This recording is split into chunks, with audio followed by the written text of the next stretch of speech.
Yo, welcome back to Normal Conversation with your hosts, me, CTZee, and my humble, esteemed co-host, Hues. Welcome to episode 3 of Normal Conversation. We took a hiatus last week because Hues had the suds, but we're back in action. I got the plague. Yeah, I got the black plague or whatever plague. I was infected with the woke mind virus, so I'm still recovering.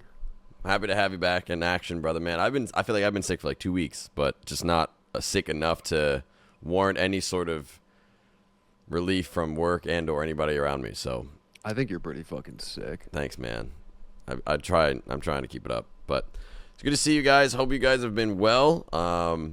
It's good to see you, Hues, back in action. It's good to be back for Normal Conversation. And we were just talking. We were bummed we weren't able to record last week. We had a whole show planned, and then I think it was Sunday morning. You're like, yeah, dude, I can't fucking even function. I'm like, no worries, man. I think I was pretty hungover anyway, so maybe it was better that we took last week off. I was messaging you from the toilet, and I was like, it's just spewing out of me right now, and not in the way that is conducive to the show. So yeah, but it was, I don't know, missed you, but there's a few things I was able to salvage from last week. We like to try and be as evergreen as possible, or actually, we try not to be evergreen at all. Honestly, we try to every week is a different show, not anything that we talk about. Obviously, there's things that we can talk about that won't ever, I guess, go stale, but everything that we do is usually that week. We try to recap the week, whatever we found that week, we talk about. So there's a few things I was able to salvage from last week, but obviously everything, top headlines is all different, so we'll be good to go. We got a great show planned for you guys today.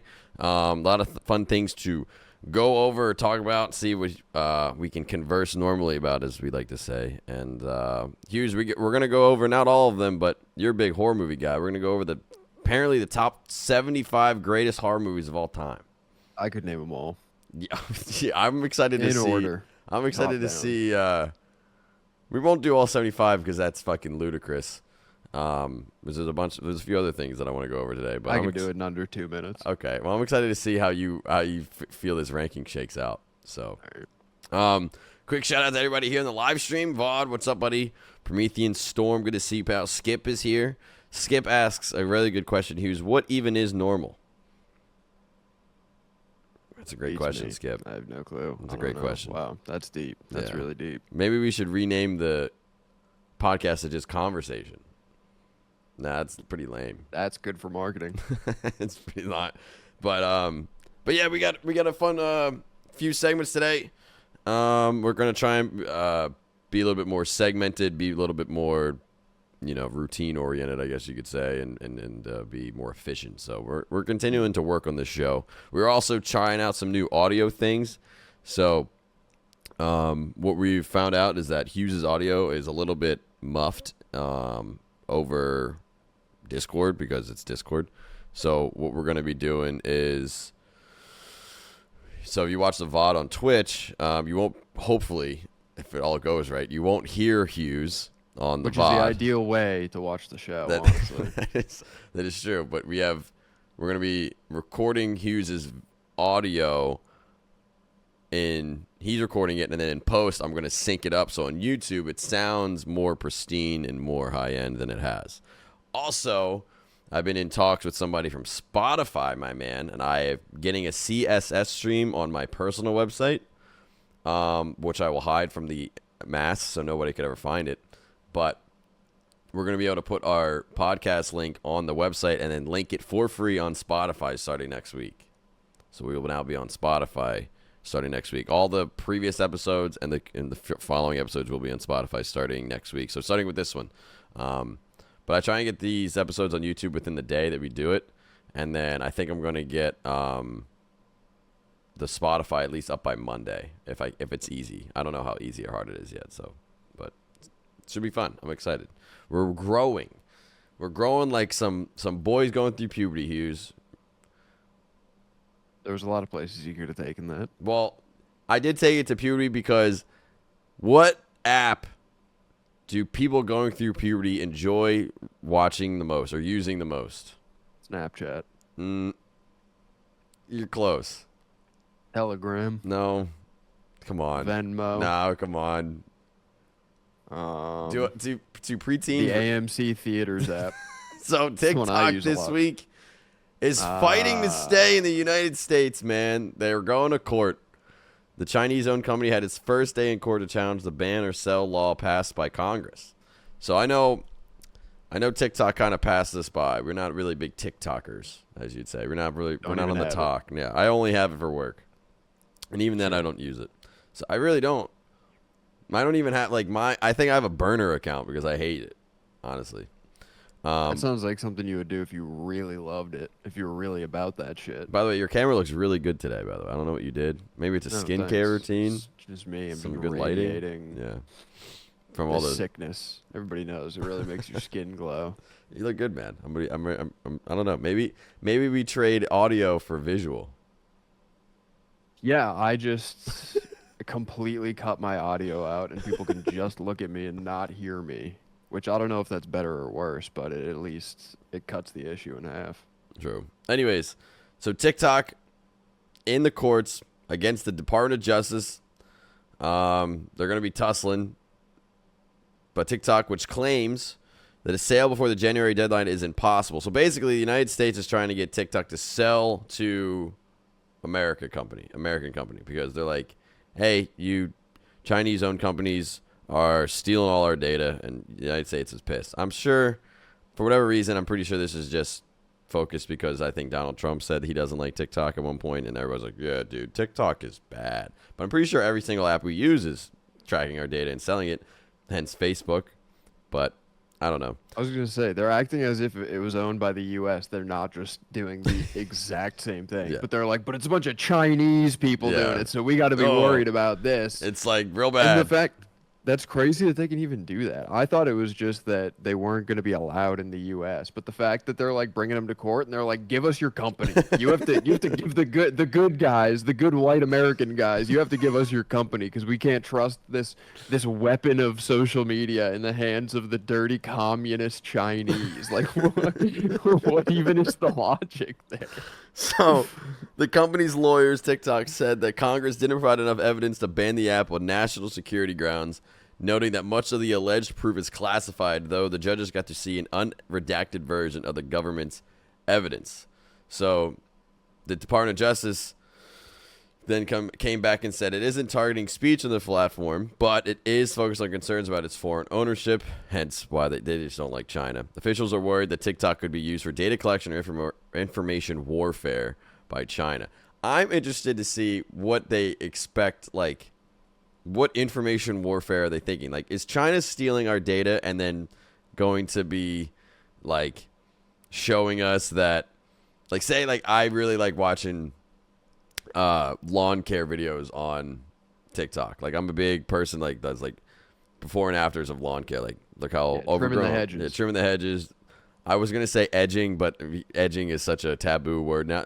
I was a great edger back in my day. I'm gonna be honest. I was a best South Jersey edger you'd ever meet. Let me tell you. That's going to be our first piece of merch. It's going to be like a t-shirt. This is like former edging tri-state champion. I was the best edger in the area. I was one of the best edgers you'll ever meet. So I made that fucking between curb and lawn at least a half inch straight down the driveways, man. Oh, that was my like brain itch scratcher right there. Anyways, I'm wondering how they're going to take that data that I watched that. What are they going to do to me? What is China going to do to me? It's all just advertising data, I would assume. But the thing is, they're like worried that China has all this information. They're basically just saying like, no, we want to have all the information. Yeah. You can't have it because they're doing the exact same. Like, this is like saying that we should have to sell fucking YouTube or Twitch because people in other countries are on it and they're collecting their data. Yeah. So somebody from another country could be like, you're taking all of our citizens' data. You have to sell fucking YouTube.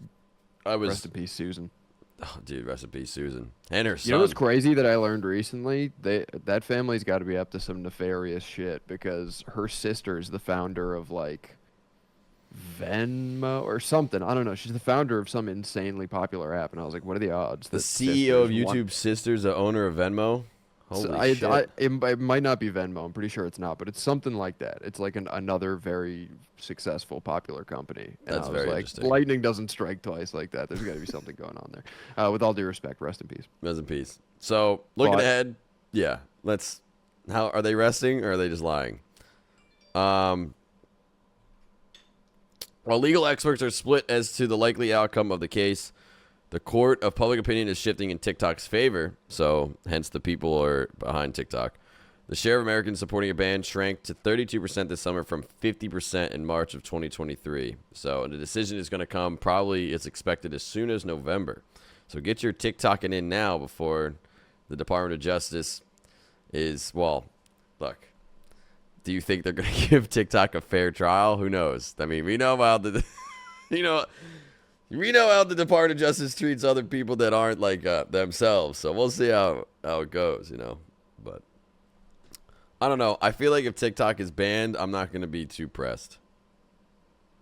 Yeah, the only way that I see TikToks is when they get re-uploaded somewhere else anyways, so Yeah. it doesn't change anything for me. I got a text from work. I got to type this real quick. They were on the shelf by the batteries.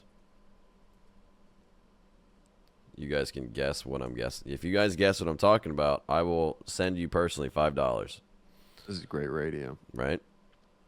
and because it's a recorded, you can at any time guess what it might be. If it's 10 years down the line and you're like, I think he was talking about this, I'll be like, you're right. Anyways, sorry about that. What happened to my notes? There they are. So yeah, TikTok. We'll see what happens. And speaking of the man behind TikTok's ban, Trump, our boy Trump, big fan of the show, I heard. I don't know if we're necessarily a fan of him, but he's a big fan of the show. He's not a big fan of Taylor Swift, so no, yeah. Well, Taylor Swift also hates she hates our show too, apparently. Does she? Yeah. No. I know. Because we sided with What did we Selena. say? We sided with Selena. Oh wait, no, About no. what? I'm sorry. Haley Bieber doesn't like our show, not Taylor. Why not? What did we do? Because we sided with Selena last week. We're What big happened? Selena Gomez fans. Remember we were talking about she's a billionaire because of a rare beauty product, and she's like, yeah, that's what she has, rare beauty. We're like, true. We're Team Okay. Selena. No. Is this a thing? It has to be one or the other? Yeah, you can only be Team Selena or Team Haley, not Taylor. I made a mistake. I got Oh, them mixed up. I'm team all women. So true, King. Yo, right here. So, but anyways, the fan of the show, Trump, Nope. he might be. You never know. He's banned. We're gonna ban him. We're banning We're gonna Trump. figure out how to ban him. Yeah, All he's right. banned. Mr. President Trump, if you don't like, you're banned from the show just because you're banning TikTok. All right, turn it off right now. It's a bit of a turn on the show. sidebar, but I was recently looking at some of the behind the scenes stuff on my Twitch, and I was looking at people who are banned from my Twitch. And I Yeah, was like, it's this so is a fairly funny. long list, and I saw that one of the first people ever banned was in like 2020. You banned Ninja from my Twitch chat, and I was like, why is Ninja like? You're blocking my blessing. What if randomly one day Ninja was just cruising Twitch and he was like, let's support a small streamer, and he opens up my stream and sees that he's banned, dude. I fucking knew as soon as you said that I fucking remember doing that. Like that was literally 4 years ago. I think you Fucked up, man. banned somebody like 4 years ago too. It was probably like Dr. Disrespect or something. I was looking out for you. Okay. Okay. Thank you, man. You're just a fucking I was ahead of the curve. yeah. You can predict the downfall of very popular streamers. So, It was the mustache. speaking about downfalls, Trump almost got assassinated again. Again, Yeah. they're 0 for 2 now. He's starting to become kind of a legend of lore. I mean, like 50 Cent made a whole career off people trying to kill him. Now Trump could go that route, Yeah, but 50 Cent actually got shot. So, okay. Touche, my friend. Basically, this guy named Ryan Wesley Routh. He's the suspect in the apparent assassination attempt of Trump. Apparently, he was lying in wait for 12 hours along the tree line of Trump's golf course, or his club in Florida, in West Palm Beach. Could you imagine just He's over hanging there, out? no security for 12 hours. Nobody this is where the president of the United States is out in an open field, and there's nobody checking the perimeter for 12 hours. Is that what I'm supposed to believe? That's yeah. Apparently, this is what's Okay. funny. All right. He's 58 years old. So, I don't know. maybe he's in a good shape for 58-year-old. Most people I know over the age of 50 in my family all got to pee a lot. So this man is like probably just dehydrated. He probably didn't plan to be out there for 12 hours, but he was hanging out with the possession of firearm in Trump's golf course. Apparently this guy named what's this guy's name? Judge McCabe, Ryan McCabe, but it's spelled Ryon. Found that Routh could not afford his own attorney, shocker, because he had, quote, zero funds in his own savings. So a detention hearing is set for the September 23, which is tomorrow, and the arraignment is set for September 30th. He's been held in jail while he awaits trial. So they just found the guy waiting? That's it? That's as far as it got? Cell phone data indicates that Routh may have spent nearly 12 hours on Sunday near the area where he was spotted in the bushes along the perimeter of the Trump International Golf Club. An FBI agent said in an affidavit filed in court that during their initial investigation, authorities got phone records from T-Mobile that indicated Routh's phone was, quote, in the vicinity of the area where he was first spotted by U.S. Secret Service from around 1:59 a.m. to about 1:30 p.m. A Secret Service agent saw his rifle poking out from a tree line. That's unbelievable. Like some Looney Tunes Yeah, this shit. is some You Looney just see like the Tunes shit, barrel dude. of the gun stick out. Yeah. He pulls the trigger and a little flag comes out that says bang. Yeah. So Trump recounted the apparent assassination attempt against him in detail Monday night during an X Spaces conversation in which he launched a new cryptocurrency business. Quote, I was playing golf with some of my friends. It was on a Sunday morning and very peaceful, very beautiful weather. Everything was beautiful. It's as nice a place to be. And all of a sudden we heard shots being fired in the air. And I guess probably 4 or 5. And it sounded like bullets. But what do I know about that? I feel like you would know a lot about it, man. Then he was quoted with saying, "But Secret Service knew immediately it was bullets and they grabbed me." Trump said, going on to describe how the agent saw the barrel of the gun through the bushes. Along the fence line, authorities found a sniper's nest, which included a scoped rifle, a GoPro camera, and backpacks with ceramic plates. This guy's playing Warzone. What the fuck? So they saw the barrel of a gun, but they didn't see a human being with his fucking loadout. Yeah, Like, they didn't hear where it was coming from. They just saw the barrel. Apparently, got 4 or 5 shots off. This isn't a conspiracy theory podcast, so I'm not going to go there, but it's just kind of funny that with the last attempt, everybody in a certain social circle online was like, we will never forget this attempt on the president's life. This is the moment that everything changes. And then like within a week, we just weren't really talking about it anymore, and it just kind of went away. And now this happened. I'm gonna be honest, this is the first time I'm even hearing about it. Oh, really? You didn't even know it happened? Didn't even know this That's happened. why we have the show, man. We're all catching up, brother. Yeah, I don't know, man. We'll see. But I don't think anybody deserves You know to what be they say? What? Third time's the charm. Okay. Jesus. Damn, we're about to get Would raided, you like to sponsor bro. the show? If you would like to be a sponsor of the We're show, about to get fucking raided, man. we could put your ad right here. Well, we could have been a sponsor of the show, but we banned Trump from watching it. So everybody, I don't want anything. we just lost the I don't- MAGA cult, What, his man. crypto? Yeah, I don't want him his crypto. We're Dude. not gonna rug pull our audience on episode 3. We got a fucking absolute banger of a story later that's gonna blow your fucking mind. Speaking can't wait. of Trump's cryptocurrency, I have an absolute heater of a story. Beautiful. Hopefully, it blows my sinuses out. It probably will. But let's move on. Hues, I know when we were going through COVID, we very much were fans of work from home culture. I kept saying, like, there's a quick story for everybody. We would, I probably mentioned this on live stream before, but we would basically wake up at like 2:00 p.m., me and you. We would order Wawa Uber Eats. We'd go out, get Wawa Uber Eats, play video games, hang out. Then we'd order like dinner. We used to have a wheel spin where like, yo, food, and we would have different restaurants that we would order from. We'd spin the wheel, order from them. It's probably like 7:00. Then we would get late night Wawa again, where we would get milkshakes. This is probably like 1 a.m. Then we would stay up all night playing video games until we got Dunkin' Donuts at like 7. And we did that for like majority of quarantine. A long time. Because neither of us could get jobs. Neither of us were working. So we Basically, right at the point in our lives where you graduate college and you're supposed to finally become like a full-fledged adult, they pumped the brakes on that, and instead we turned into full-blown man children for about a every year. yeah. I'm sure that didn't affect Oh, us mentally it or affect the absolutely progression of our maturity it at all. absolutely stunted me for a year and a half, dude. We wouldn't even work out.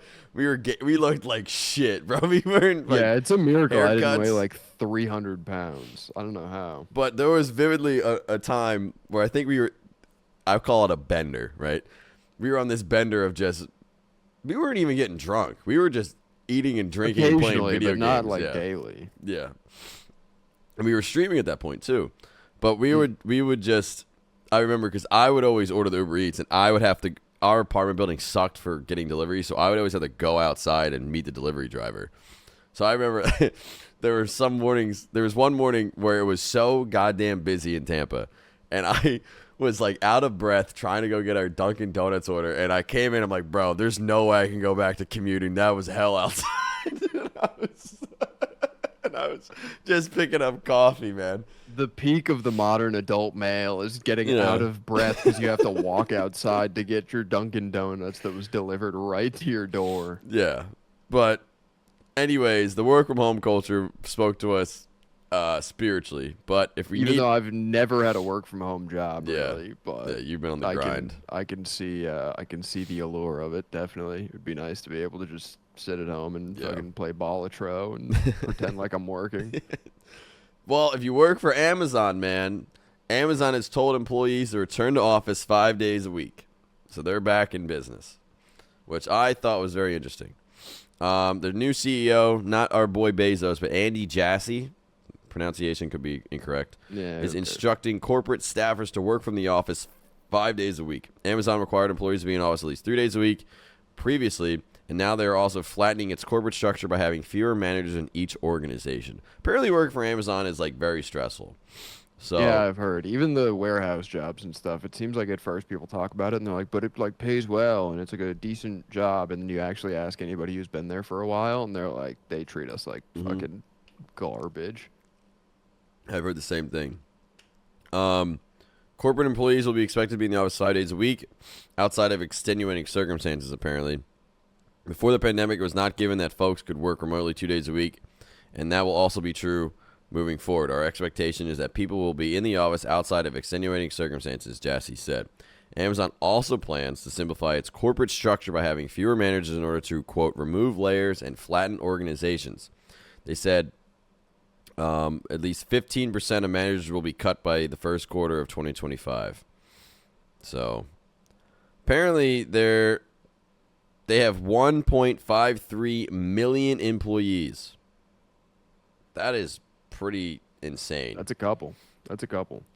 Which actually grew 5% from a year earlier. So they expanded 14% to 1.52 million employees in the second quarter of 2022.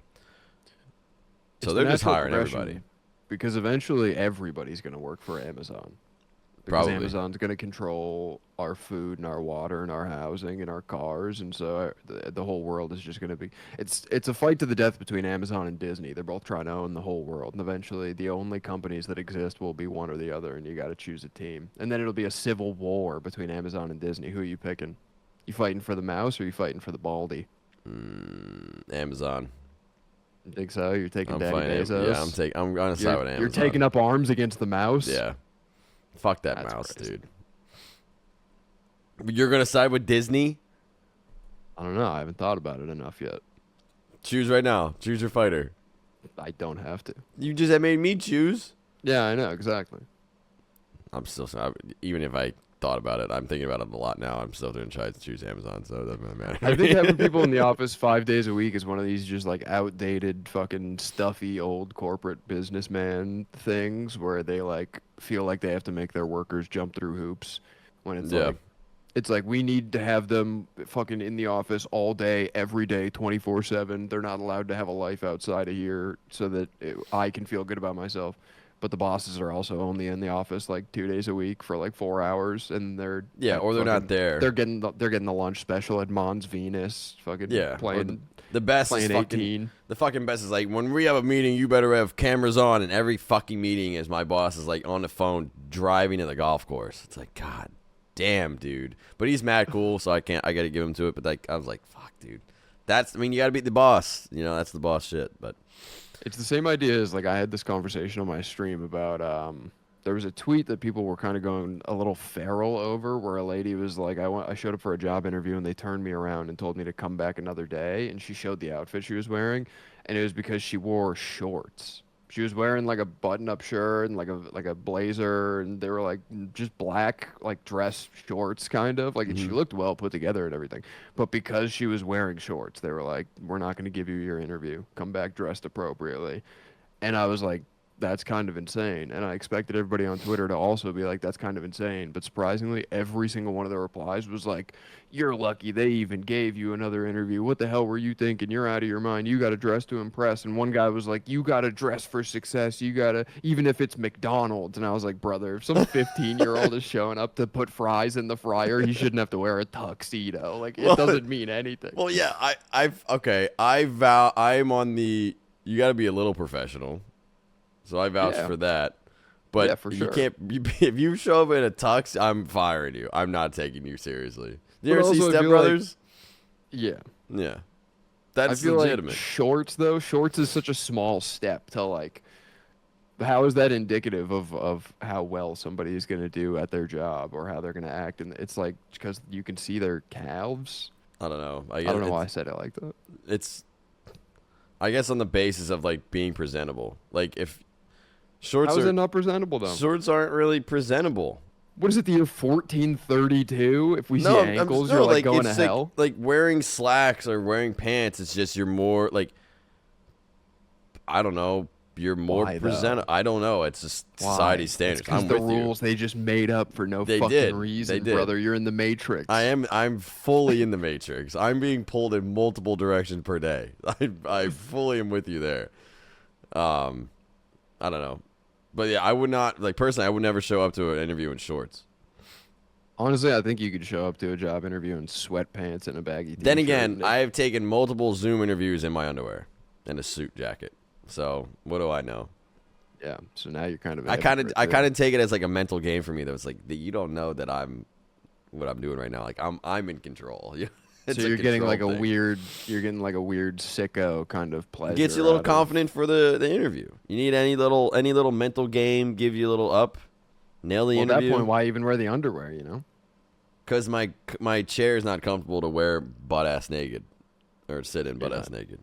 You're not really about this shit. You're not dedicated. I've sat in my chair with no pants on before. If you don't have your bare dick and balls out on your chair during a job interview, then you're not a real risk taker, and they shouldn't hire you because they should only be hiring people who literally have the balls. Well, what if you don't live? What if you live with like a roommate?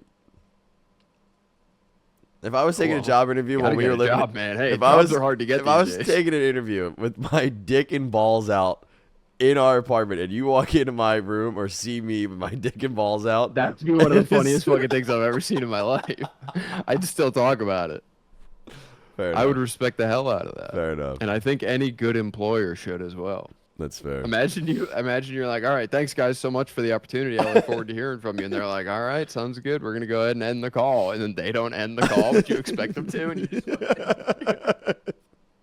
Just hanging cock. Mom, I think it went really well. I wonder if they would. I wonder what they would say or do at that point. One way to find out. Fuck me. Speaking of freaky shit, P. Diddy arrested in Manhattan. It's a lot of baby oil. You been following this stuff? There's some A crazy little shit. bit, yeah, going a on, little man. bit. As much as my heart can handle. So apparently, this man is a fucking whack job. Straight from hell. He was arrested in Manhattan, which I don't even know why he was in Manhattan. And he was denied bail on sex trafficking and racketeering charges. So he was arrested, and then he's been accused of running a, quote, criminal enterprise that threatened and abused women. He's pleaded not guilty. So Sean Combs is 54 and was described as the boss of years-long criminal enterprise that threatened and abused women, coercing them to participate against their will in drug-fueled orgies with male prostitutes and threatening them with violence or the loss of financial support if they refused. He was arrested in a Manhattan hotel room following an investigation that has been active since at least early this year. They said that he and his employees engaged in kidnapping, forced labor, arson, and bribery, and kept firearms at the ready. My question is, because I don't understand this, I guess, rise to power. Why is he so powerful? Why is P. Diddy so powerful? Where did he get the money to do this? His music was okay. Well, I wouldn't consider... He was like a producer, and I forget if he owns or is just like a higher up in a record label. So basically, he's involved in like the business side of it, which is where the power and money comes from more than making the music. Okay, well, I feel like I was trying to read, like, they said he dominated music, television, and fashion. I'm like, from the business side, yeah. I know he had Bad Boy Records. Yeah. That's big. But I'm sure there's a lot more than that. That I don't really know the business side, but I just generally know that he is involved in a lot of shit from the business end. Yeah. So obviously nobody gives a fuck about his music or anything. Nobody really cares about Diddy, but those are usually the people who are the most powerful, or you don't give a fuck about them because they're doing all the boring shit that gives them all the connections and the money. Apparently, I did not know that he produced music for Biggie and Mary J. Blige, which kudos to him for that. But no kudos. He doesn't get any kudos well, for anything. He's a talented producer. Don't care. Nope. Don't care. Anybody else could have done it. Maybe somebody who doesn't take human slaves could have done it. Yeah, I'm sure they would have done a pretty good job. Apparently he's earned... Oh, he also owns... He's a partnership with the liquor giant Diageo. Earned him more than $1 billion.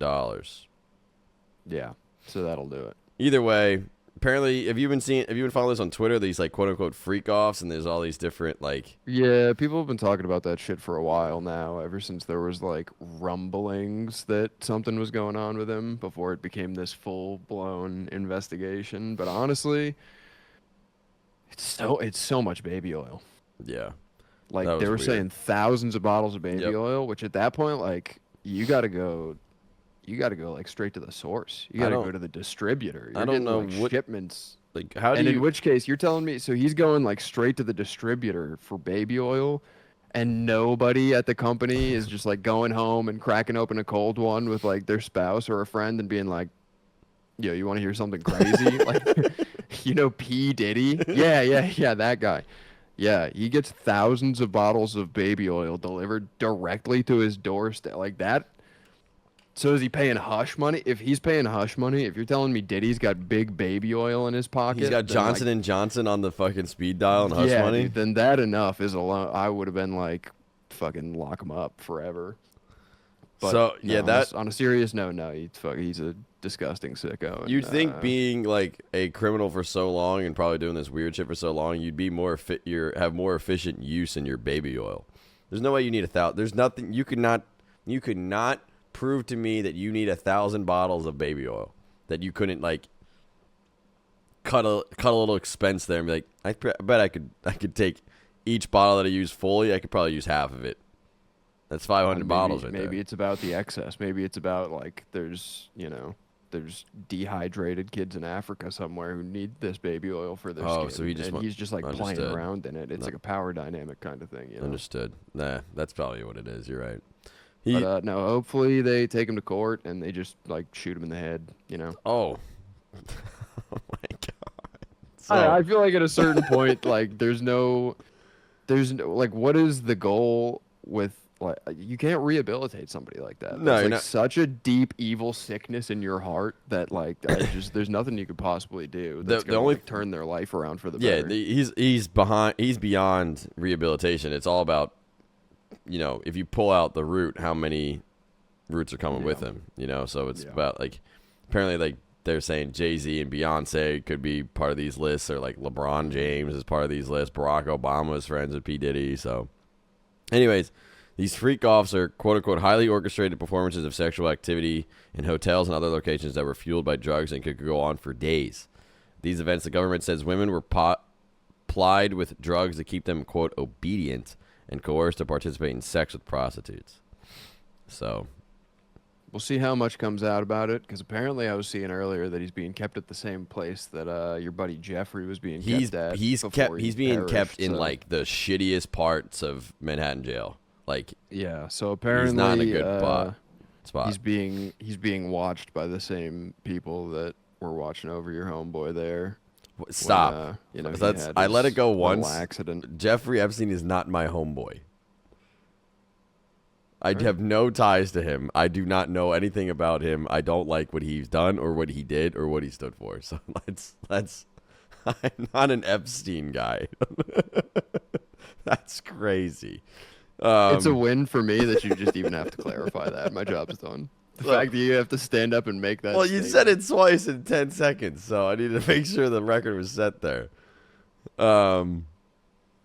Law enforcement seized various freak-off supplies, including narcotics and more than 1,000 bottles of baby oil and lubricant. It was in Miami Beach. The agents found 9 AR-15 style weapons, 6 with serial numbers intact, and 3 with them defaced. So, we'll see what happens with old P. Diddy. Yeah, heartbreaking stuff. Horrible. Hopefully at the very least, we find out more about who's involved in this shit. And I mean, it's the Illuminati type shit that you hear like the boogeyman stories about, and then now actually finding out the details of it's actually happening is pretty depressing. But I mean, at least there's something being done about it now. Whatever I agree. It is, so. I agree. Well, let's move on to more uplifting news. The theme of the show today, Hughes, is going to be about movies. Got a lot of movie stuff to talk about today. So let's start it off. Right. This is what I thought very interesting. We're moving into a little bit of entertainment news, coming down a little bit from the top headlines. I know a lot of people that I'm able to meet through Twitch. They are big-time movie fans. I actually went to go see Borderlands with the VOD man. I think I told you that.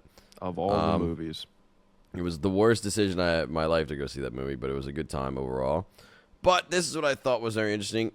Theater owners are planning to spend $2.2 billion to modernize and upgrade movie-going experience. So during COVID, nobody went to the theaters, and then after COVID, people weren't even going to the theaters. Apparently, it's starting to pick up again. So the 8 biggest theater chains in the U.S. and Canada announced Thursday they plan to invest more than $2.2 billion to modernize and upgrade more than 21,000 screens over the next 3 years.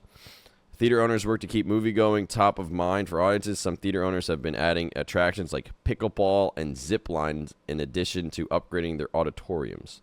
I haven't seen that yet. That seems like such a waste of money. I also find it very interesting that theater owners are just like in a group chat talking about this. Like, yeah, I have a feeling it's not like that. Yeah, well, that's a weird way to put it.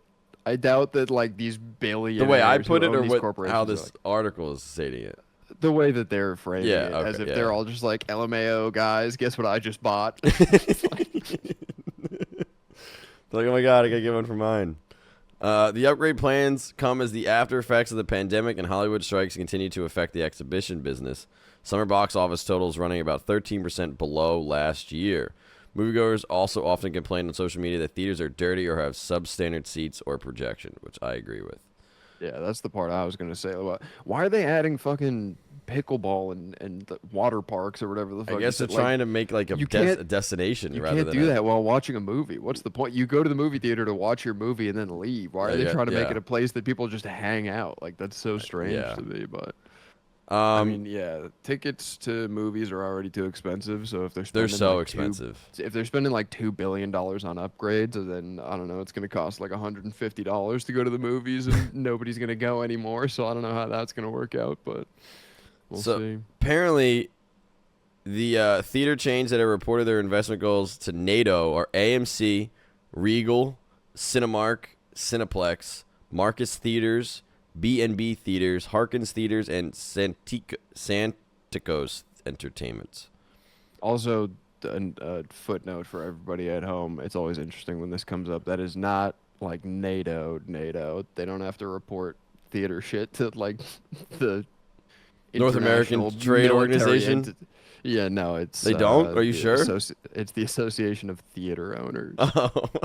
Probably could have gone with a I better thought it was name. actual NATO. I thought it was No, it's not. because it was No. U.S. and Canada. They're like, okay, well, No, like I'm this. pretty sure you only have to report to them if you're sending like fucking intercontinental ballistic missiles overseas. I don't think they care about like getting a new screen at the local AMC. Oh, that's good. I did not know that. Thank you for letting me Yeah, know. because I think I heard about that for the first time in college, and I was like, wait, what? They're like, they have one meeting about like who's in possession of nuclear warheads, and then that breaks, and they go down the hall, and they're like, so what should movie tickets cost? How much popcorn should be in a large? Apparently, all these funds are going for laser projection technology, immersive sound systems, more comfortable seating, state-of-the-art air conditioning, lighting, signage, and carpeting. And then apparently they're also going to try and add dining and cocktails to these movie theaters as well. They're literally Yeah, I trying to never make know it how a to feel. destination. I never know how to feel about that because they have some movie theaters that actually have like a menu and they'll bring you like proper Yeah, I've been to food 'em. and drinks and stuff, and that sounds like wonderful. It's pretty to have good. like a meal while you're watching a movie, but then also you think about like how little effort goes into upkeep of just a regular movie theater, and now you've got people eating like fucking ribs Yeah. in the like recliner at the movie theater, just like spilling juices all over themselves and shit. Like Bro, it's if, not if promising. anybody's eating fucking ribs in the movie theater, that you're probably gonna get shot soon. At that point, that guy's gonna go postal in that movie theater. If it's on the menu, man, it's fair game. Yeah, I've been to a few of those, like in Philly or outside of Philly. They have a couple of those. Bistros. Yeah, but you can go get like a meal. They like come serve you. They're really comfortable. They're really nice, but it's expensive as fuck. It's a pretty decent date area. I'm wondering if like I used to love going to the movies with my friends. We talked about this last week or 2 weeks ago. Excuse me. It's fun to like.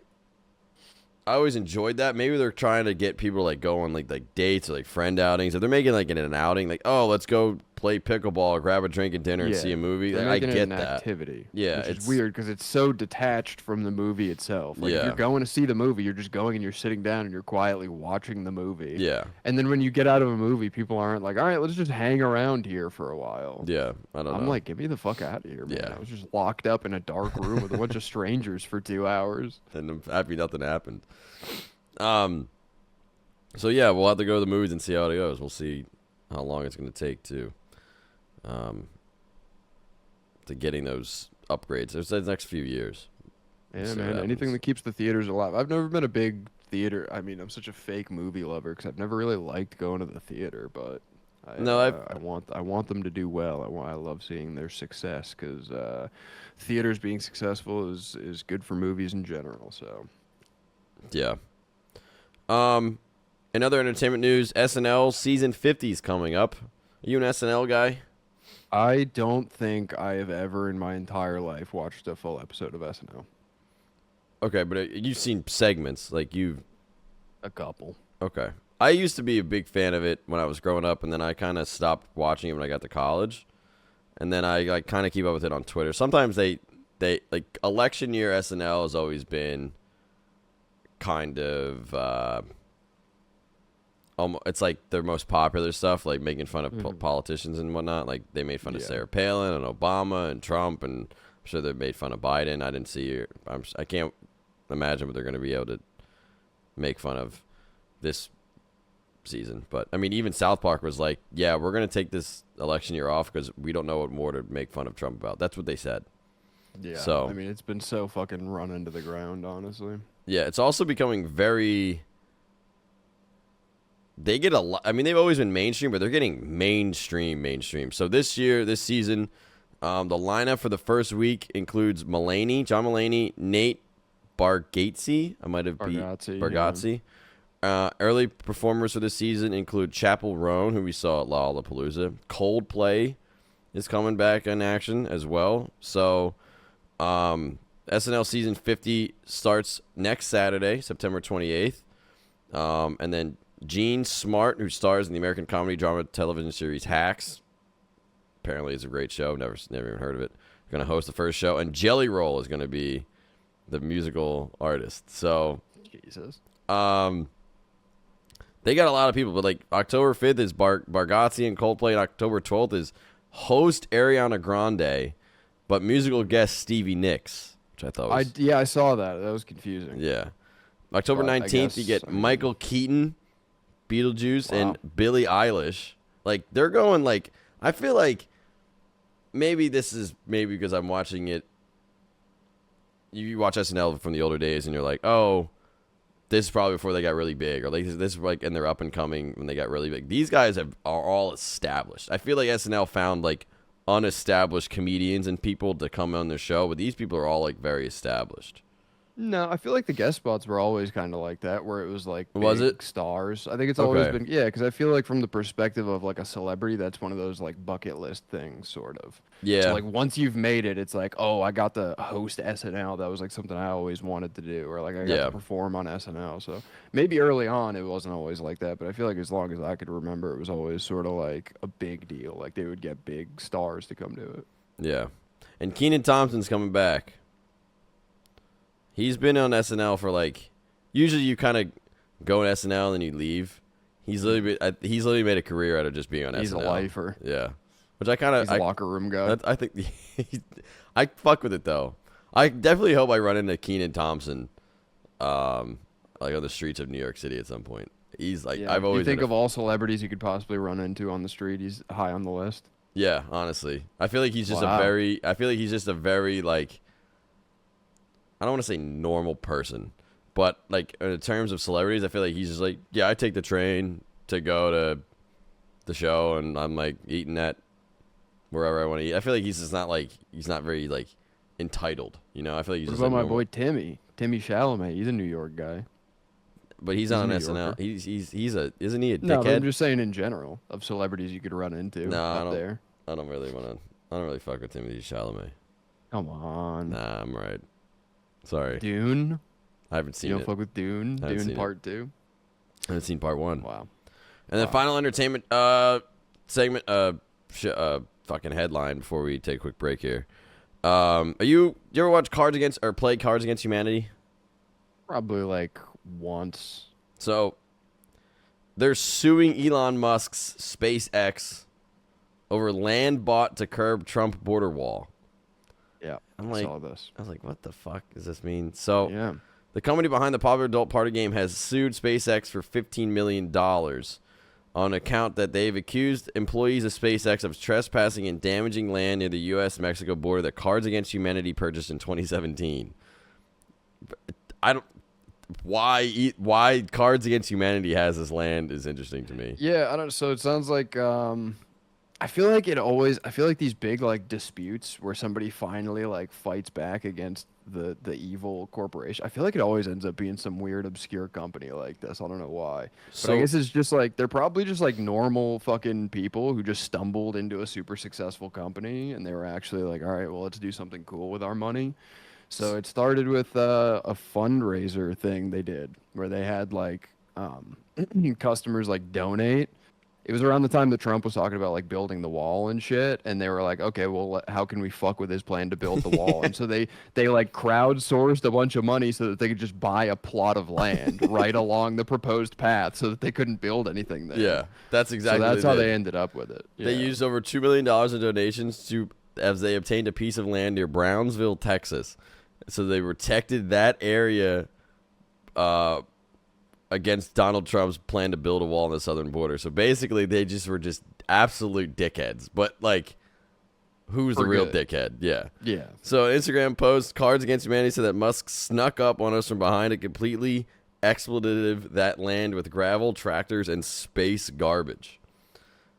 So Honestly, all of this is probably the funniest thing the Cards Against Humanity people have done. Because I feel like whenever you play Cards Against Humanity, all the cards are just like you have to like fake laugh at them.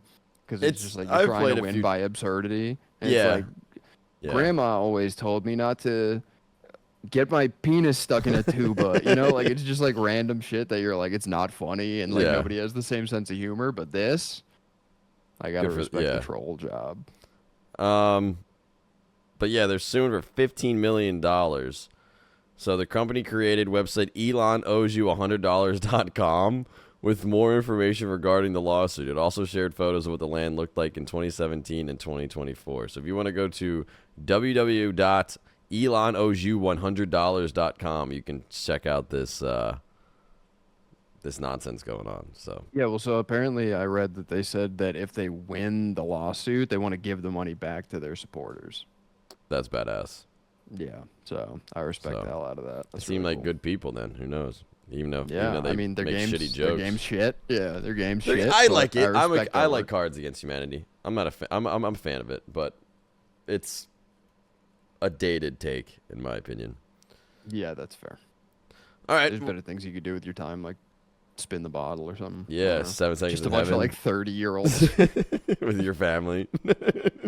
Thanksgiving. We're gonna take a quick break, Hughes. We're gonna come back. We're gonna talk more movies, man.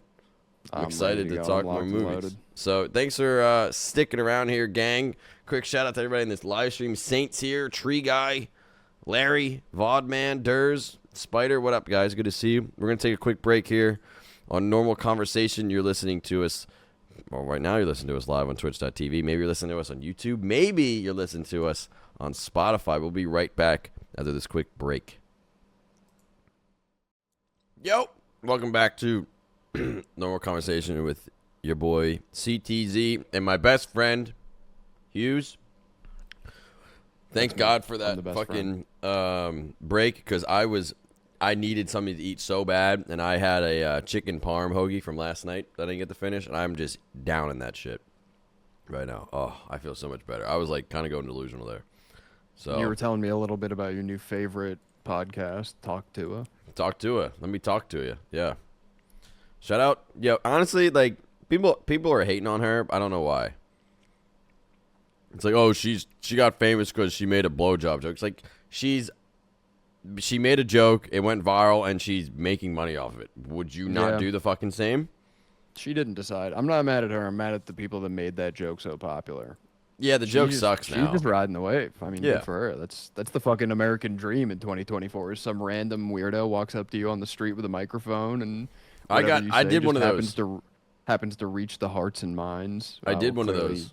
Clearly, you didn't stick the landing as well as she did. But. It's called Dose of Society. They approached me on one of the streets of New York City after my haircut, and they asked me a bunch of questions, and then they said, look out for us on Instagram. This is 3 weeks ago. I have not been posted, so I guess I didn't do well. Maybe they're holding on to it.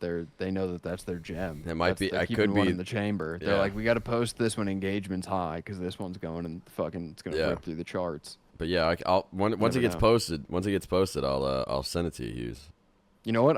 You know what's crazy? I still have not seen the original Hawk Tuah clip with the sound on. I've just scrolled by it a bunch of times on Twitter, but never clicked to watch on it.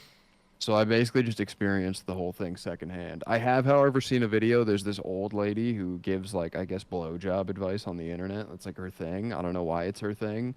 Nobody probably ever would have known that she existed, but she threw her hat into the ring on this one. And she made a video where she was addressing it, and she just kept saying, "Stop hawking loogies on dicks." It's like she says it like 5 times. And I was like, that is kind of crazy when you think about it. Like, the noise she made wasn't just spit. She was like, yeah. like, She got some building up all the yeah, she's like, I don't want I got the that. little phlegm back there. I don't want that. That's gross. Ew, yucky. So she was like, "Stop spitting loogies on dicks." She said it like 5 times. Interesting. And now that lady is kind of an icon. I haven't seen that. I guess I'm good stuff. I'm still in Hawk Tuah pilled Twitter, not don't spit You're still loogies on still dick in the Twitter. beta. Yeah, I'm still in the beta. That's a good way to put it. So segment 2, my man. One of my becoming quickly my favorite part of the show is investigative reactions, where I find very interesting things that we can talk about. That's not just headlines, but like in-tuned, detailed studies, statistical analysis, ranking lists, and stuff like that. So we're gonna go over a few things today. Majority of our theme of the show today is movies, but we'll get into that a little bit. We have 3 things we want to go over movies. We have a lot to do, so we won't do it as in depth, but majority of it's gonna be movies. But the first thing actually is good segue. We are segue geniuses, by the way, in my opinion. Do you know that like one of the first questions they asked Haley, I don't know her last name, but the Hawk Tuah girl. Williams of Paramount. Oh. No, not Haley Williams of Paramount. They were asked, like, yo, are you going to do an OnlyFans? And she's like, no, I'm not going to do OnlyFans. And people are like, okay, you probably will. I respect whether she does or not. she does it or doesn't do it. I don't feel like people should just immediately ask that. I think it's like super weird, quite thing to degrading. ask. Yeah. But if she were to go over to OnlyFans, that is an insanely lucrative fucking company, man. OnlyFans owner, the owner of OnlyFans. Hold on, because this is not in USD. It's in pounds. 359 pounds to. So, OnlyFans owner paid $478 million dividend as company's revenues grow 20% in a year. Both creator and fan accounts on the platform grew 30% during, quote, its strong year, which users spent more than 5 billion pounds, which 5 billion pounds in dollars is $6.6 billion. So the owner of the subscription platform OnlyFans was paid $472 million dividend last year, taking his payouts from the business since 2020 to more than $1 billion. His name's Leonid Radvinsky. Has received a total of just under $1.3 billion over the past 4 years from the site, which offers user subscriptions to material provided by creators and synonymous with adult content. He's a 42-year-old Ukrainian-American entrepreneur, followed a strong financial year for the site. Listen to this, man. It's going to make you sick. OnlyFans, which has an 18-plus age limit, posted revenues of $1.3 billion in the year to November 30th, an increase of 20% in the previous year, while its previous tax profit rose by a quarter to $658 million. The number of creator accounts grew to more than 4 million, while the number of fan accounts reached 305 million, representing increases of nearly 30%. There are 4 million people on OnlyFans and 305 million people subscribing to them. That's so crazy. It's been said a million times. I'm not going to say anything new, but I don't get it. But, like, I mean, fucking, you know, if there are people on there that are making a shit ton of money and they're making a living off of it, then go for it. I don't care. I'm not judging anybody. But it's just crazy that, like, I can't wrap my head around, like, there's never going to be a day in my life where I wake up and I'm like, let me spend money on someone's OnlyFans. Like, I don't get it. No, I don't get it. But, I mean, fuck it. I have one maybe instance where I do get it, but we'll get into it. So I can't wait to hear about this. So OnlyFans creators take 80% of their subscription. Wow. 80%. Listen up, Twitch. Yeah, Twitch. Dickheads. But we got to go to Kick. No, I'll never go to that Kick. I'll never go to Kick. Nah, I'm all right. Yeah, I'm going to take that pay cut. So the remainder, they're going to the company. Now, the thing is, I'm pretty sure OnlyFans creators can list what they believe you should subscribe to them. So, like, say, like, it's $6 to subscribe to Twitch now. But if you want to subscribe to an OnlyFans creator, they can make it like $10, $20, $30. Yeah, and then that's for a month. Creators can also make money from tips and pay-per-view content, with non-subscription revenue now the biggest revenue generator for the platform. So people aren't even subscribing. They're just like... They're juicing the whales. Users spent $6.6 billion on OnlyFans last year. OnlyFans was founded in 2016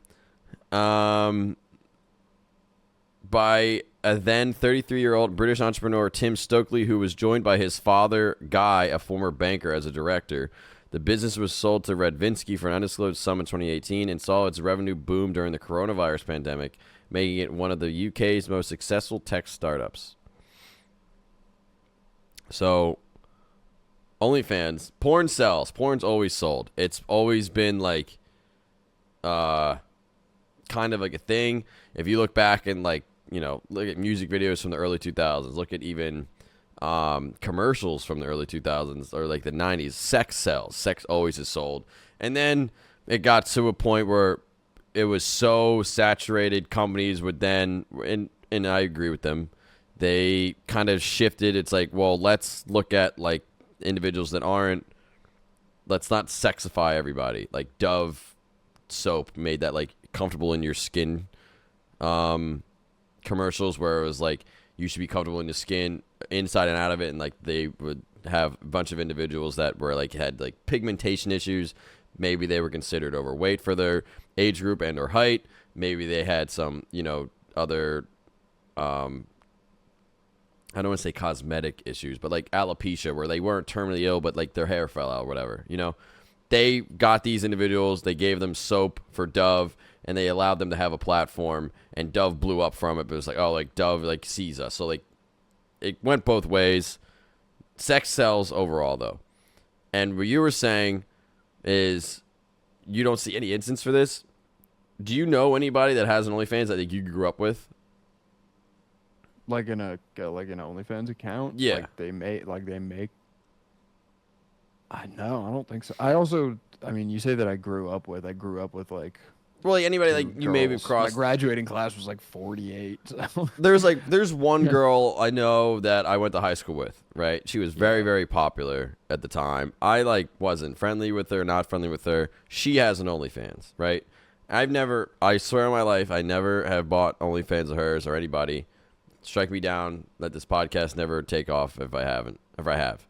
So now I never. If this podcast just doesn't do well, it's a double whammy because now it all. That's how confident I am in both things. So, but there were people that just had these insurmountable crushes on this woman from high school that never probably could ever talk to her, never had a chance with her for one reason or the other. Those individuals, I could definitely see a reason to go buy OnlyFans because they need to scratch that itch that they had in high school. That's the one instance that I understand it with. They're like, oh, I've always wanted to see the goods. Now I can pay for it.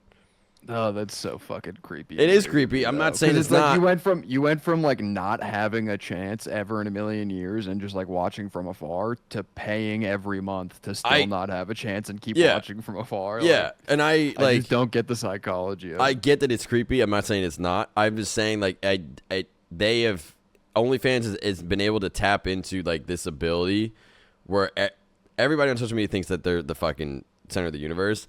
Now everybody on social media on OnlyFans thinks that if I give them enough money, they're actually going to know who I am. They're going to actually love me. It's like they're are compounding on parasocial relationships. So, yeah, 100%. Yeah. So that's but I understand it from that point. But it's I always wanted to see this person that I grew up with. And she's really hot. I understand that viewpoint because you're so focused on the end goal of seeing someone you had a crush on naked that nothing matters to you except that. So I understand how they're tapping into that.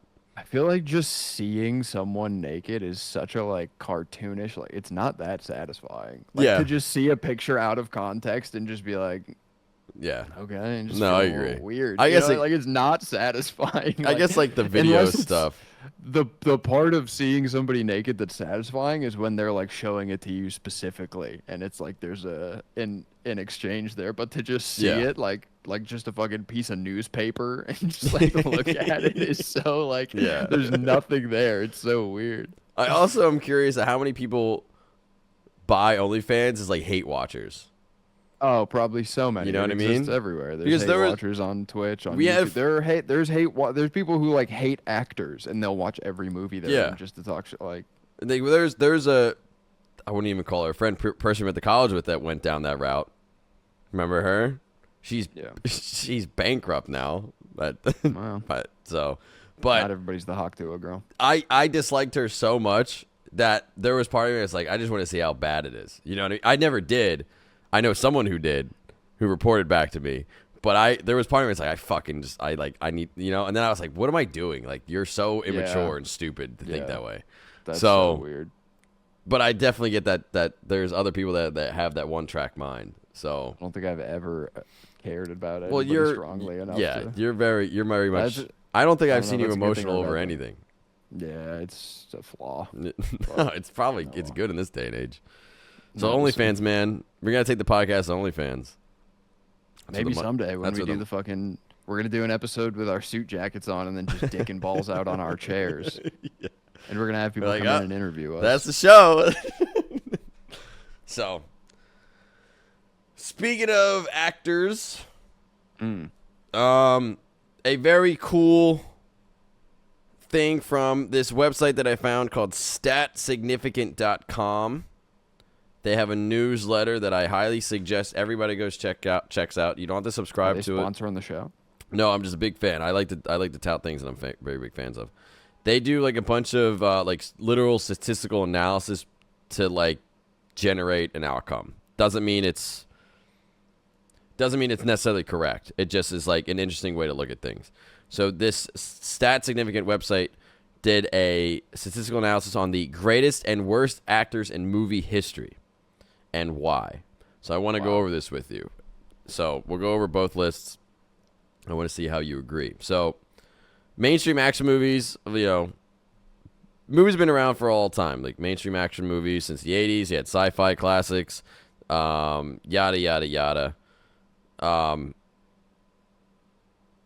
There's different types of actors based, like there's drama actors, like the superheroes, there's the horror movie phenoms, there's comedic actors.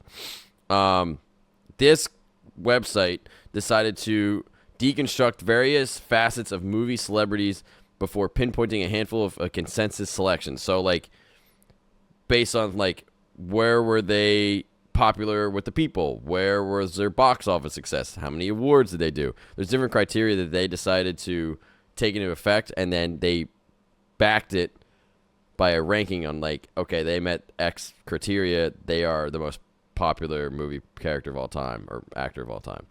So 3 criteria they took into effect were online ratings. So this reflects an actor's skill in selecting projects and securing roles in high quality films. For example, Samuel L. Jackson has been a longtime collaborator of Tarantino. And then his performances in these films aren't necessarily better or worse, but he's also in the Avengers and the Marvels in the Marvel Cinematic Universe.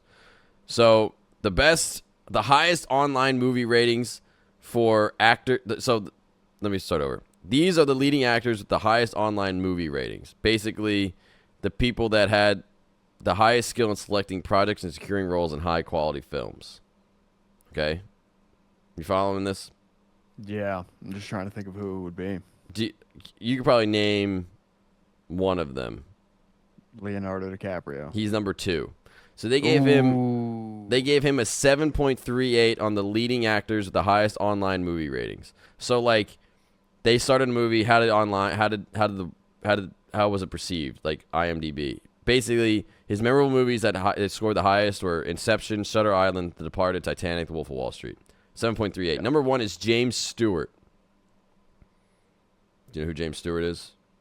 I don't think so. Probably if I saw his face. I'm terrible with names. Rear Window, It's a Wonderful Life, Vertigo. Oh, he's an older actor. Mr. Smith Goes to Washington. He's number 1 on this first criteria. This is the first criteria of online ratings. Number 3 is Daniel Radcliffe, 7.29. Which is kind of crazy because, to be fair, he has an insane filmography. Like, after Harry Potter, he went on to do some fucking... Harry Potter's doing a lot of heavy lifting there because he went on to do, like, Swiss Army Man and Imperium and shit. So. All of his memorable movies are Harry Potter. Then you have Cary Grant, Chris Evans, Henry Fonda, Philip Seymour Hoffman is 8th. Kate Winslet is 9th. Audrey Hepburn is 10th. That's the top 10. There's other people here, but that's all over the place. But that's the first criteria. The second criteria they took into effect was box office. So this is why. So why are they including box office returns? Because it's if it's based on actor performances, that should base like you could be a really good actor in shitty movies, right? So maybe true. But Nicolas Cage. There you go. Most movies are privately funded and therefore expect a return on investment. So this website wanted to align a Hollywood star with a product. To align a Hollywood star with a product is to endorse their bankability. So how much money are they bringing people in? Like, if they're that popular, if they're that skilled, they should bring people into their movies, right? So, like, if a company's going to pay an extra $10 million for Brad Pitt, it should be worth that expense. So then this second list is based on bankability. The fucking money makers. So bringing in that goddamn bread. You know who is? Tom Cruise. Number 2. I keep getting number 2. Number 1 is Robert Downey Jr. He is not 1 based on how you're saying it. 6th. Fucking Jesus Christ. So Tom Cruise, his median box office earnings is $423 million. He's the blockbuster. Top Gun Maverick, Mission Impossible, Risky Business. Do you want to try and guess who number 1 is? I was very surprised who number 1 was. And it's not Samuel L. Jackson. No, he's in too many, like... I'm trying to think of who only does blockbuster shit. That's why I said of Robert Downey, because he's in all that Avengers shit So nowadays. I'll give you that. Leo's Yeah, I don't third. know. Leo's third at 326 Okay. million. Vin Yeah, I don't Diesel's know. If it's fourth. just off Fast and Yeah. Furious. That's crazy. No, if it's not Tom Cruise, I have no idea. I really thought he was going to be number one. You definitely could guess. Hugh Jackman's fifth. Robert Downey It's Jr. all sixth. like superhero shit. I'm trying to think of another franchise or like a. Do you want me to just tell you? Yeah, I'm not. Will gonna get it. Smith, number one, Oh, 430 that million. makes so much sense. Fucking Yeah. Bad Boys, Men in Black, Independence Day. Yeah. So Independence Day, Aladdin, Men in Black, Suicide Squad, Bad Boys are his memorable movies. So he is That the actually most makes a lot of sense. bankable actor, the greatest bankable actor of all time, according to these guys. The other people on the list: Daniel Craig, Jim Carrey, Chris Hemsworth, Brad Pitt, Harrison Ford, and Arnold Schwarzenegger. So Gotcha. that's the top 10 bankable. That's the second criteria they did. So that's the first Damn. 10 lists. Man, Will Smith. There's also a box office boom in the 80s and 90s. So Will Smith and Tom Cruise were the foremost leading men during a time of rapidly expanding box office returns, which I thought was very interesting. And then leading a franchise guarantees like a built-in audience, so like Robert Downey Jr. and Chris Hemsworth and Daniel Craig. So that makes sense why they're bankable. And then the third criteria is Oscar recognition. So they took into effect how many people won an award. Depending on how this is weighted, I know what actor could just sweep this whole fucking thing off this criteria alone. So at the same, Oscars offer the most direct recognition of an actor's performance, allowing us to highlight exceptional acting that transcend a film's commercial success and overall quality. So when they qualified Academy Award recognition as defined by career acting nominations, we get a list of actors, performers known for their dedication to craft and chameleon-like transformation. So like, you could probably guess the top three. Oscar. Meryl Streep just 21 noms. absolutely smokes everybody out of their boots. When 21 it comes to winning nominations. awards. Katharine Hepburn, 12. Denzel's gonna be up there. Jack Nicholson is 12. Bette Davis, Spencer Tracy, Denzel's 9. Yeah. Al Pacino, Paul Newman, Robert De Niro, Jack Lemmon. Meryl Streep gets talked about as if she's like a fucking goddess on earth, just off how many like awards she's won and how much critical acclaim she gets. also So, like, very- she could get pumped out of this machine as number one just off how many awards she wins. But honestly, if you look at her filmography, Insane. she's not in that many Not many bangers. movies that I want to watch. She's just done Yeah. so many fucking movies. Meryl Streep is in like 200 movies. So of course she gets recognized. Like, how do you even have the time? But honestly, if you were to like chisel it down to the ones I would want to sit down and watch, there's like 3. So the memorable movies for her: The Bridges of Madison County, never seen it. Kramer versus Devil Wears Kramer. Prada. I did see that. I did see Devil Wears Prada. Sophie's Choice, I've seen. Adaptation and The Deer Hunter. Deer Hunter's great movie. Deer Hunter's a classic, yeah. So she takes the number one nod there. So they recognize the outlier Meryl Streep. They said it's wild how significant an outlier Meryl Streep is on this list, especially since her career is far from over. Streep's resume is defined by early success, garnering nominations and awards for her work in her early 20s. So as far as Oscar prestige is concerned, Streep was far and away the winner in this category. So then they said Pacino and De Niro finally make an appearance. One of the most enduring debates in film history centers around comparing the careers of Pacino and De Niro, but neither of them were on the first 2 lists that I listed. Yeah. So they took all of that, which I found this would be interesting. Maybe you may not find this very interesting, but here are the winners. So they took all those criteria. Who do you think? So you make money, you get good ratings, and you have awards. Yeah, basically. And you're well-rounded in all of them. They're well-rounded in all of them. And then they have an average overall ranking of each list. So there are people that I didn't list on here that still ranked. I just gave you the top 10, but all these actors listed on their online ratings rank, their box office rank, and their Oscar recognition rank. And then they average that as your overall ranking. And they were the leading actors, the highest average ranking, which they consider the greatest actor of all time. So somebody might not even be top 10 in those 3, but they're just so consistent across all 3 categories Exactly. that they ended up being highly rated in the end. Like, So- you might be like fucking 11th on all 3 of them. But Yeah, but you have a high enough ranking. So yeah. number Who's the one, best act. do you want to know, or do you want to guess? How many? It's another top 10. It's There's a lot of there's a few people here that I didn't even name that are on the top 10. So there's also people that you probably would guess. Well, I got to go with my boy Brad Pitt. So Brad Pitt they ranked him 5th. He ranked 18th in online rating, 14th in box office, 66th in Oscar recognition, which gave him a 32.6 average overall ranking. Okay. They gave his memorable movies Fight Club, Seven, Inglourious Bastards, Snatch, and Moneyball. His filmography goes so deep. He's in so many fucking bangers, dude. So I'll give you the guy right behind Brad Pitt, Tom Hanks. I was literally just about to say Tom Hanks. I'm not going to lie. I hate Tom Hanks. I know you do. I love him. I don't like They him. gave Every him- movie. Tom Hanks is one of those guys where every single movie I see him in, I feel like I'm watching a movie with Tom Hanks. No, I know. Like, not the character. did Like, mention he that. just is Tom Hanks. Yeah. They gave him a ranking of 37.3, giving him the 6th spot. So, 8th is Denzel. I was going to ask if Denzel was up there. 9th is Dustin Hoffman. Wow. 10th is Christian Bale.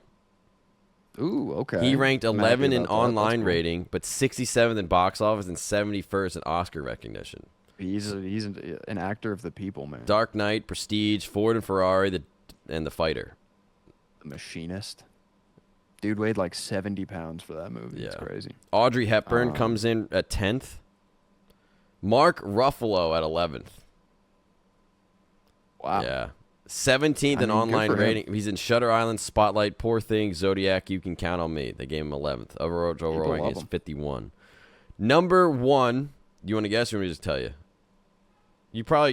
We already said Denzel. We said Brad Pitt. We said Tom Hanks. Is it Leo? It is Leo. He Wow, number 1. It's not even close, dude. 2nd in Oh, online ratings, 5th in Yeah. box office, 30th in Oscar recognition. His average overall rank is 12. The second guy is 27.6. Oh my God. Yeah. Jesus Christ. Paul Newman at 2nd. Wow. Pacino's 3rd. Nicholson's Okay. 4th. All right. I'm not So mad at it. that's your top 10 The list is a little wonky, but Leo being number 1 makes sense. Jack Lemmon's on here. But yeah, that's your top 10 list. They kind of dive in and saying that DiCaprio's career is a testament to versatility and selectivity. DiCaprio has led blockbusters like Titanic and Inception, and then he's also been known with Scorsese and Christopher Nolan.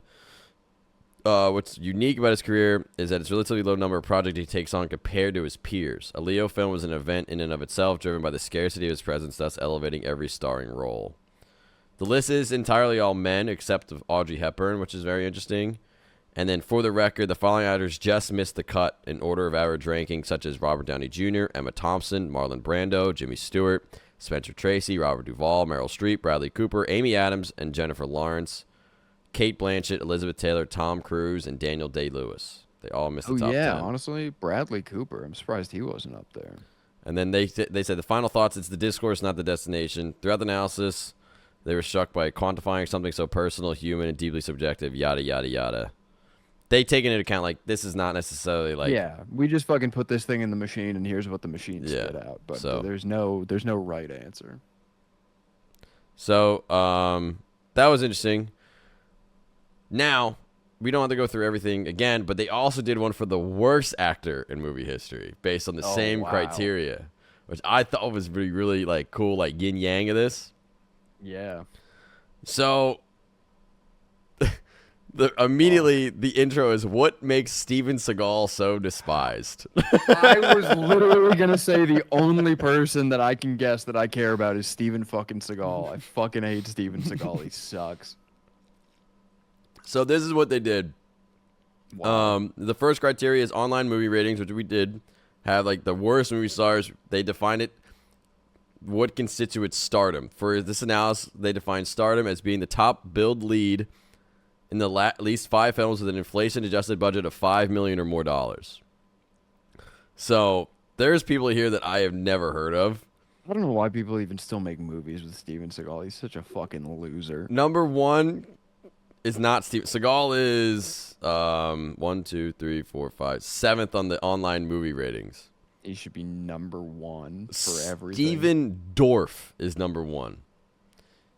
That name sounds familiar. He's been in The Gate, Officer Down, Fear.com, Quantum Project. Never heard of him. Fear.com alone. Well, yeah, He's that'll get first. you top of the list. Fear.com might be the worst horror movie I've ever seen in my entire life. Like, if you ask me what's the worst movie I've ever seen, usually Fear.com comes to mind. So This fitting. is a funny ass list. Second is Lance Henriksen, Wow.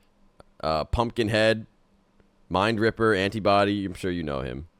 Yep. Third is Casper Van Dien. What?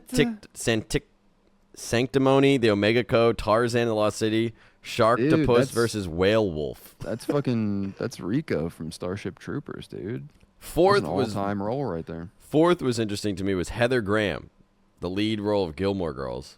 She's super popular. I like her, but she had a 4.92 average online rating out of 100, mind you. The next best thing, body evidence. Christopher Lambert and Madonna came in at fifth. Steven Seagal. Dolph Lundgren is on this list. Oh, interesting. Michael Biehn. Rampage, Asteroid, Time Bomb, Spin, and Deadfall are his movies. Misha Barton. Cuba Gooding Jr. and Brandon Fraser's 10. Brendan Fraser, Fraser's been in some fucking The Mummy, some stinkers, but people Furry love him. Veggies. He's so good. Yeah. When he's good though. That's the thing. So these are like they said. So actors like Cuba Gooding Jr. and Heather Graham have been highly visible supporting players in acclaimed films. Gooding Jr. even won an Oscar for Best Supporting Actor in Jerry Maguire, which I love that movie. In the aftermath of notable misfires, these actors return to prominent supporting roles. Like the case of Heather Graham and Lance Henriksen are flamed out of Hollywood. So these are just based on movies that they starred in. It's not necessarily movies that they were all in. So, low-grade 1980s action stars. The blockbuster success of Schwarzenegger and Sylvester Stallone in movies like Commando and Rambo spawned a short-lived, thriving canon of lone man vigilante action movies. The leads of these knockoffs, like Dolph Lundgren and Steven Seagal, often possess character-esque physical traits like being gigantic or martial arts training. Actors like Jean-Claude Van Damme and Chuck Norris were well-suited for fight sequences, which made up for lackluster acting ability. So that's the first criteria. Second criteria is box office success, which we run over. So the opposite of that box office failure. So they if a movie lost $20 million in a budget of $100 million, its ROI would be negative 20%, indicating a 20% loss relative to the budget. So to generate these rankings, they calculate the average percentage profitability actors across an actor's entire portfolio of starring roles. So how much average percentage ROI did it lose because they were the star? Wow. Number one, Dolph Lundgren. Average percent ROI, negative 62%. Oh my God. This dude's just fucking throwing people's money in an incinerator. Number two will very much surprise you. I'm wondering if you could guess him. He's very very popular. George Lopez? No. Let me just tell you. Yeah, I don't know. Adam Driver. Oh, yeah. Negative 60%. He's had a lot of movies that weren't like awful, but they just didn't really make any money, like Ferrari, White Noise, 65, and The Man Who Killed Don Quixote was the worst rated movies. Yeah. Andy Garcia was third, negative 51%. Madonna, again, negative 43%. She's been in 4 horrible movies called Next Best Thing, Body of Evidence, Swept Away, and Shanghai Surprise. Clive Owen. Shanghai Surprise sounds like... Yeah. Number 6 Saturday is night. Kim Basinger. Yeah. James Woods.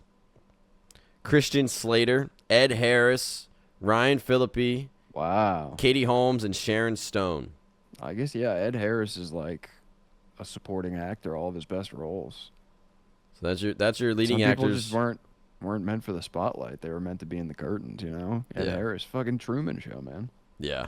Leading actors, the lowest ROI. That's your second criteria. And then your third criteria, once again, they call it the razzles, which were the Razzies. Tongue-in-cheek reaction to the self-congratulatory nature of Hollywood's award season. So here's your razzles. So Razzies.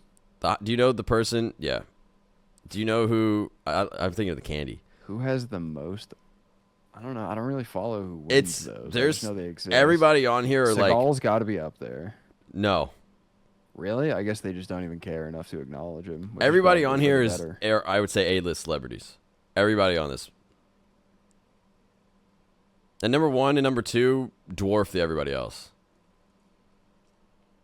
Okay, so they're like somewhat serious actors who just kind of like don't do well. They're. I'll give you number Like 2. they're I'll give you not number 2. obscure shitty actors. They're No, like they're not. actors that They're not everybody all knows, but serious actors though.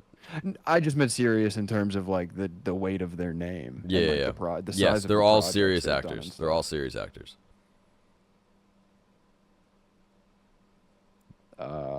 Fucking, I don't know. I was gonna say Tom Hanks, but that's No. just my own personal You- bias. I don't know you- why his name's coming to mind, but Kevin Costner. Number 3. Yeah, 7 I feel like Razzie I've heard noms. him- I feel like I've heard him talked about. Worst as, rated like, movies are 3 Days to Kill, Tin Cup, and Swing Vote. He is tied. Swing Vote. I forgot that even existed. He is tied with John Travolta. Oh, White Man's yeah, I wouldn't Burden, have guessed that. Lucky Numbers, The Fanatic, and Battlefield Earth. Number 4 and 5 and 6 are all tied. Demi Moore, Melanie Griffith, and Jennifer Lopez, all with 6. Feels sexist, but okay. Nick Cage comes in right behind them. I probably should have been able to guess Nick Cage. Worst rated movies are called The Runner, Dying of the Light, Arsenal, The Wicker Man, and Left Behind. Yeah, The Wicker Man. Kim Basinger, once again, 5. Tyler Perry's on here. That makes sense. Eddie Murphy's on here. And Sharon Stone. So I left the top 2. I have no idea. I don't know. Number 2, Adam Sandler. 12 Razzie noms. You Don't Mess with the Zohan, Pixels, The Ridiculous Six, Jack and Jill, all worst rated movies. And then number 1, Yeah. Sylvester Stallone. 16. Oh, wow. Worst Yeah, I rated guess. movies are. That feels so subjective, though, which I guess it has to be. There's really no objective way to do this because, like, Adam Sandler movies are so goofy and they're not for me, but, like, Yeah, it they is just all are very what they subjective. are. Yeah, it all is very subjective. But Stallone is, like, I guess, yeah, if you assume that he's taking himself seriously, which he probably actually is, and I'm wrong, but I feel like Sylvester Stallone movies are more fun to watch when you're like, this is supposed to be a goofy train wreck, but they probably weren't supposed to be. So. Yeah. So, Sylvester Stallone at 16. The figure only counts Stallone's acting roles. In total, Stallone has been nominated for 37 Razzies when you factor in directing, screenwriting, and honorary awards. But he also made Rocky, and the Razzies can't take that away from him. So, aggregating the criteria, here's your list. Number 1, I'm just going to read. No, Madonna. Fuck. Yeah. That makes 6th in the online ratings, 14th on the Razzie, and 4 on box office. 8 overall. Number 2 is Kim Basinger, 12. Wow. 3rd is Sharon Stone. 4th, So sexist. Megan Fox. This is such a chauvinist. It's such a fucking misogynistic list. 5th is Steven all women. Seagal. Okay, there we go. 6th is Demi Moore. This is 7th is messed Cuba up. Gooding Jr. 8th is Nicolas Cage. 9th is Halle Berry. There's a trend here. 10th is your boy Val Kilmer. Not my boy. 11th is Jennifer Lopez, and 12th is Mickey Rourke. Wow. Okay. So the top 5 is 4 women. yeah. I'm just saying. Well, Madonna's film career is unfortunate. Numerous flops. Yeah, I guess it's She had kinda perceived like bankability. She had perceived it's bankability. kinda- I don't know what that means. It's kind of like the best case scenario for everybody because it's like if Madonna comes out as the worst actor on the list, it's like, well, that's not what she does, you know? That's not her main thing. So this person who did both things said, I don't see this as a critique of Hollywood actresses, but rather as a reflection of the roles offered to Hollywood actresses, at least historically speaking. Let's say you're Kim Basinger or Halle Berry and you just won an Oscar, an indication that you should be headlining films. What roles are you subsequently offered? Well, in the 90s and 2000s, it could be garbage like Catwoman or Bless the Child. In the 80s or 90s, a mere 20% of leading roles went to female actors, and most of these parts were written by dudes, which is how you get something like Giggly. So only one female performer made the top 12 of the greatest, and while worst list includes 7 actresses, which is an unfortunate contrast. So this person does call that out. Well, I thought So this was supposed to be the worst actors, not the worst movies. so there it is. The best actor of all time, Leo. The worst, Madonna. So you heard it here, folks. Statistically proven, women are bad actors. And then right into more movies, man. We'll go through this real quick. I could keep doing this all day. The greatest horror movies of all time, ranked by I'll name 'em. IndieWire. How many were there? 500? 75. 75. I could name them all right now. You think so?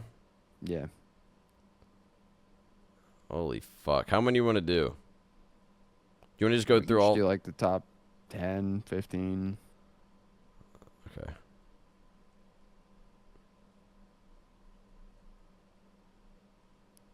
Holy fuck. 42nd is Rosemary's Baby. Dude, you're giving stuff away, man. That's going Why to give just- me so much information. All right. Number 10. Oh, were you scrolling through the list? Yes. Is that what was happening? I was like, why is he sitting here quietly? Just like, Sorry. I was like, did he forget we're live? Do you want to take a guess? I guess it's really hard to get because, like, Psycho. no. Videodrome. Wait, what number is this? 10. Oh, 10. Okay, I thought we were starting at 1. Videodrome rips. It's a Cronenberg movie. That's top 10 all time on this list. Could be This argued list that is this list is either really bad or really based. it could be argued that the most rarefied status that a filmmaker can reach is having their name turned into an adjective. David Cronenberg has certainly achieved that, as the term Cronenbergian can be instantly understood to refer to his distinct blend of stomach-churning body horror and biting social commentary, the latter of which often deals with the ways new technologies conflict with our natural urges. No Movie's film super better weird. embodies It's this than sick. Videodrome. Great movie. Definitely recommend it. Now, Brandon Cronenberg is carrying the torch. He makes some fucking weirdo, fucked up movies, too, that are really good. So that's number 10. I'm not going to be able to guess them in order, but Yeah, you're never in the going to. in the top 10. So I said Psycho. Is Psycho? It's got to be in there. In the top 10.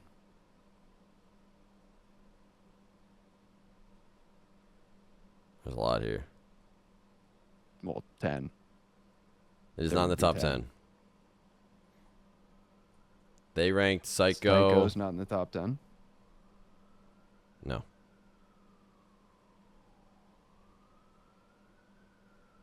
The Shining. 38th. Psycho is 38th. By Hitchcock? Yeah. 38th. You seem very upset. Personally, I don't care, but just objectively, if you're making a list of the greatest horror movies of all time, it's just so influential over like every horror movie that came after it. But sure, it's not my list. That's kind of crazy. And I can't imagine they ranked any other Hitchcock movie higher than that one. So to say that Hitchcock's best ever work, Well, Hitchcock 72nd. they hit him with the Kendrick. Hitchcock 72nd is The Birds, which freaked me out. 72nd? Yeah. Jesus Christ. They literally, like, it's like when Kendrick said to Drake, your best work is a light pack. They just told Alfred Hitchcock that the greatest the greatest horror movie he ever made is the 38th best. That's it. Yeah, they don't have him anywhere else. Yeah, it's not like he's like one of the godfathers of horror or anything. I mean, he only made a few horror movies, whatever. He mostly did thrillers. Maybe that's why they're not on the list. Okay, The Shining was on, what was on there? The Shining is 8th. Okay, so it is top 10. Okay. The Thing. The Thing? It's one of my personal favorites. Second. That's gotta be like, yeah, that makes sense. It's so fucking good. John Carpenter's nuts. They call it a damn near perfect film, harboring countless mysteries to this day. Who was the first human victim at Outpost 31? Who was the last? And what became of those alien invaders? Such I've a never good seen the movie. Why you got to, dude? It's such a It's like, classic. for sure. I have it on Blu-ray. Alien. Alien? OG Alien. That's coming in at... I have to do like Control F. At 11. Yeah, that's fun. Right outside the top 10. Okay. So Psycho's not on there, which is crazy. The Shining, The Thing. Let's go with like I don't know how these people. I don't know how fucking film nerd these people are about this shit, but like Halloween, Friday the 13th, Nightmare on Elm Street, any of Halloween's those. 18th. So not top 10. No. But so any of those are not.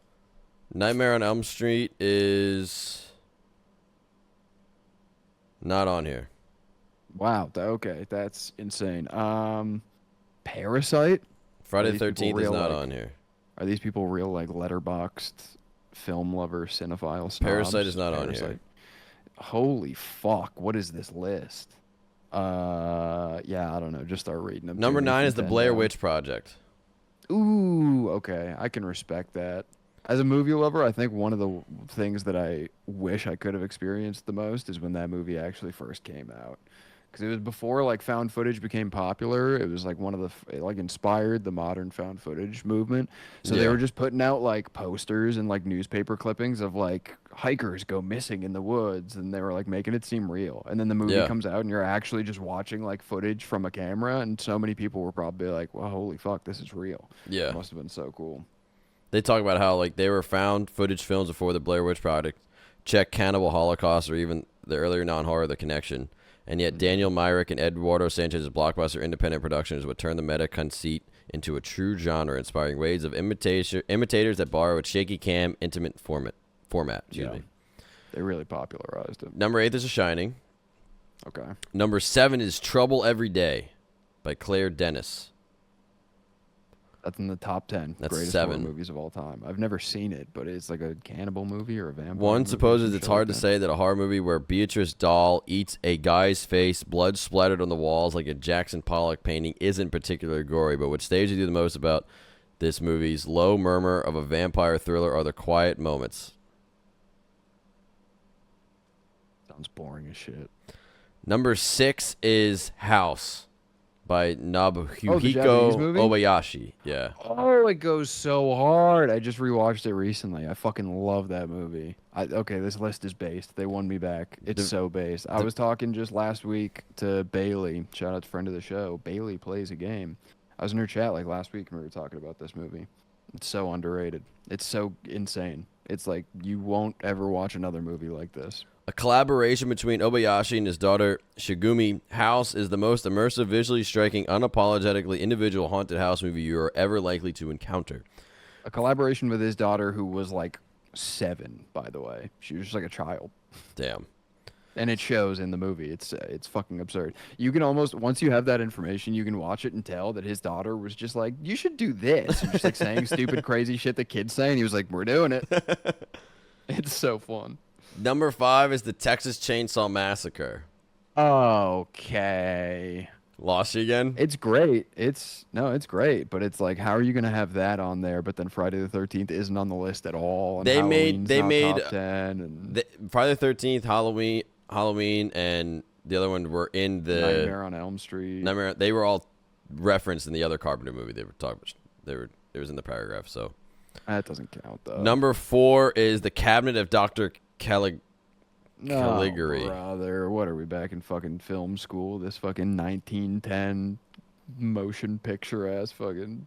Frame story, Whatever. flashbacks, fake outs, truly staggeringly artistic mise en scene. Excuse me. Mise en scène. Excuse me. Yep. I took 2 film classes in college. I apologize. All good. Expressive framing, shadows that stand in for unspeakable violence, even color. Film uses techniques that have become essential to popular film storytelling in Hollywood. So that one gets to be top 10, even though it's fucking snooze fest because of how influential it is. But Psycho gets like fucking 63rd or whatever it got. That's okay. Number 3 is Don't Look Now by Nicholas Roeg. More than the sum of its controversial sex scenes, anachronistically cut parts, Don't Look Now is both a horror picture and a macabre study of the psychology of grief. Donald Sutherland and Julie Christie play the Baxters, a married couple on a trip to Venice after the accidental drowning of their small daughter. What they encounter in the dark, sneaking, dead-end corridors along the lagoon of the Adriatic Sea is never possibly worse than what they've already gone through. Have you seen this movie? Who made this list? IndieWire. Have you seen the movie? I've never seen it. No, rest in peace to Donald Sutherland, though. He was in the Halloween movies. He played Dr. Loomis. Number One of the 2 most is The memorable Thing. parts of the series. 2 is The Thing, as it should be. Number 1 is Possession by Anders Zulo. Andrzej. Yeah. Yeah, some fucking Polish or Czech ass name or whatever it is. Yeah, The fear of what humans can't understand or don't want to acknowledge about the reality of their world. Far too many horror movies, even great ones, are a bit too forthcoming with the answers to the mysteries and simultaneously withholding of their venom to achieve what the genre is truly capable of. And then there's a film like Possession, a movie that's simultaneously elusive and distant, yet startlingly raw and intimate. A movie that throws everything in the kitchen sink at its audience while never surrendering itself to easy interpretation. Many movies on this list can be described as nightmares. Possession is one of the few that truly feels like a fever dream. Not a fan of number 1? It's a cool ass movie, but if I was ranking the 75 greatest horror movies of all time, I think this one would be towards the end of the list in the other direction. Gotcha. Probably be closer to 75 than 1. I'll just run through a few other ones. Number 12 is Get Out. 13 is Night of the Living Dead. 14 is Eyes Without a Face. 15 is Funny Games. 16 is the original or the remake? 1997. So the original. 16 is Deep Red. Oh, so good, dude. 17 is I Dario Walked Argento. with a Zombie. 18 is Halloween. 19 is Evil Dead 2. 20th Not the original. is The Host. 21 is Tetsuro the Iron Man. 22 is Henry, Portrait of a Serial Killer. Shout out Michael Rooker. 23 is The Haunting. 24 is Vampire. And 25 is Raw. Raw is so fucking good. I just watched Raw recently. Bride of Frankenstein, Ganja and Hess, The Wicker Man, Near Dark, and 30th is Audition. Those are your top 30. Ooh, Audition. This list is simultaneously so dog shit and also so sick at the same time. Audition is such a badass fucking movie. Raw is really good. The fact that House was in the top 10 blows my socks off, but yeah, wow, what a hit or miss list. Holy shit. I don't know if I love it or if I hate it. That's fair. So that's your movie stuff, man. That's all the movie stuff I got today. But there is one more thing made my head spin. I want to get your reaction on before we take a quick break. Are you going to pull your penis out? No. Okay. These are the countries that swear the most. Ireland. So it's probably no fucking surprise who came out on top, but some of the rankings might surprise you. Australia. So the top countries that swear the most. Russia. Number 1. Where is it? Vietnam. They also have the most cities as well. Suriname. Give me a second. I don't know. It's all fucking weirdly mapped. I'm just making my predictions. Do you want to do countries, cities, or states? Or both? Let's do countries. People overseas don't care about states, and cities seems too specific. How the fuck do I open this?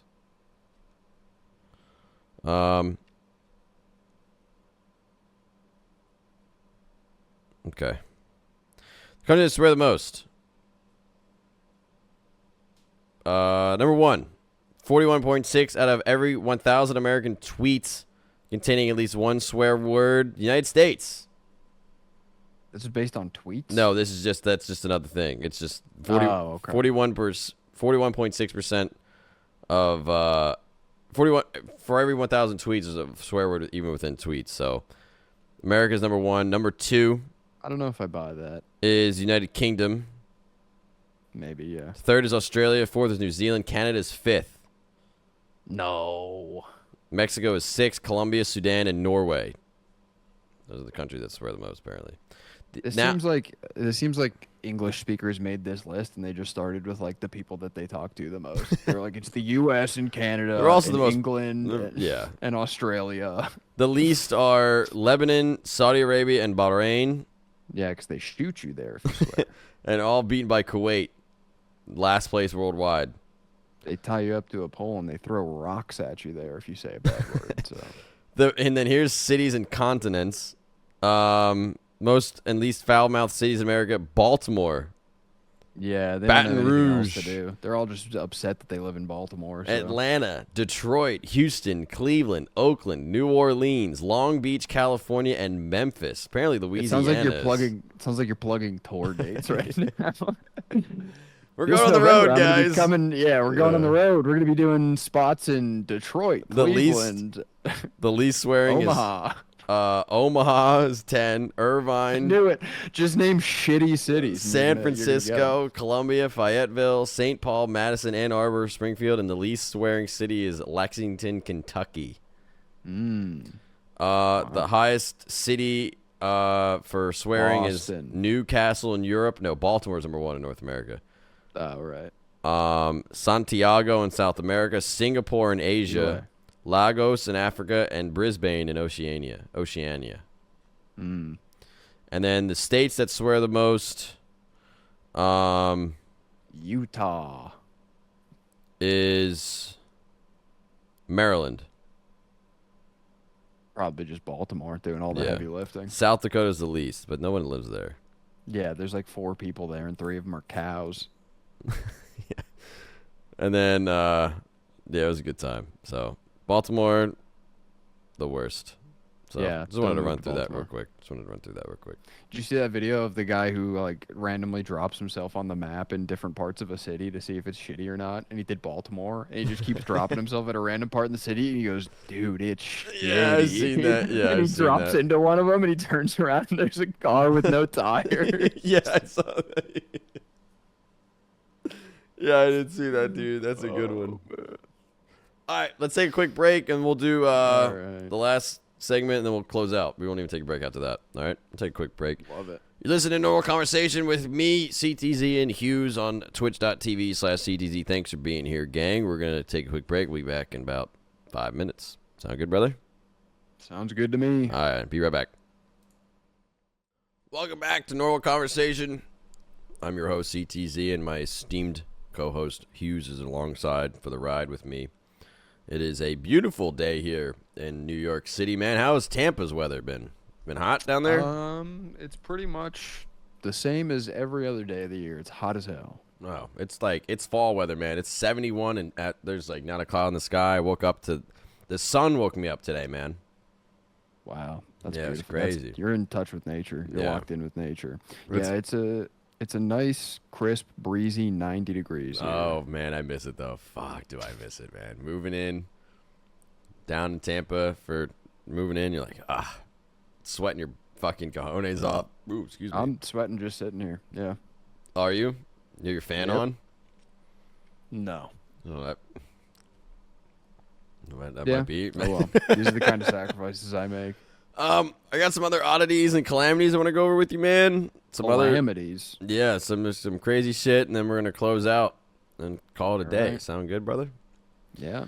I hope you enjoyed the movie lists, by the way, man. I tried to tailor some stuff to your comeback since you were so sick. I figured maybe some home cooking and make you feel better, you know? It definitely it had an effect on me. Yeah. Made me feel away in my pants. So this is the one thing I was gonna blow your socks off. Your boy Tucker Carlson, and by when I say boy, you just make a really good impression of him. He is planning to create a new nicotine pouch brand to take on Zyn. Hell yeah, owning the liberals by getting the kids hooked on nicotine. That's what I'm talking about. So, oh shit, there's a paywall. Hold on. Wow. All right, never mind. Scrap it. Hold on, I gotta find. Take it out of the itinerary. Tucker Carlson is producing I got nicotine pouches that are infused with chemicals that are going to make the children more traditional and conservative. So, excuse me. So, it reported that Carlson's longtime business associate and partner in the nicotine venture, Neil Patel, said the two plan to comply with federal regulations for the venture, but he declined to say if they would seek approval from the FDA. Carlson is a noted nicotine enthusiast and has spoken publicly before about trying Zyn, calling it a powerful work enhancer and touting unproven benefits. So, are you going to buy... I wonder what they're going to call it. Carlson's... call it Carl's? No. Nobody's chewing on Carl's. No. So he's going to take on Zyn, man. I thought that would He's saving have the blown your kids. brains off. The their pants off. the conservatives are saving the kids, and how are they going to do it? Step 1, hate gay people. Step 2, give the kids nicotine. That's probably They're how it saving should be. them, man. They're turning this country around. They're righting the ship. Also, something I found interesting, very odd though, is that there's a toy Hall of Fame. Did you know this? What, like goop? No, like moon shoes? no, maybe. But this year's finalists include balloons, trampoline, and apples to apples. They are the finalists for the toy Hall of Fame. Hold on. Hold on. How long has this thing been around? They're just now getting around to recognizing. They're like, you know what the kids fucking love? I think it's about time we give them their flowers. I mean, this thing has been fucking tearing up the streets. A balloon's recently. not a toy. You guys heard about balloons? Balloon's This not a shit's toy. crazy. This balloon's not a toy. I mean, it man. was maybe in like the 1910s. So And they're just now finally like, you know what kids love to do?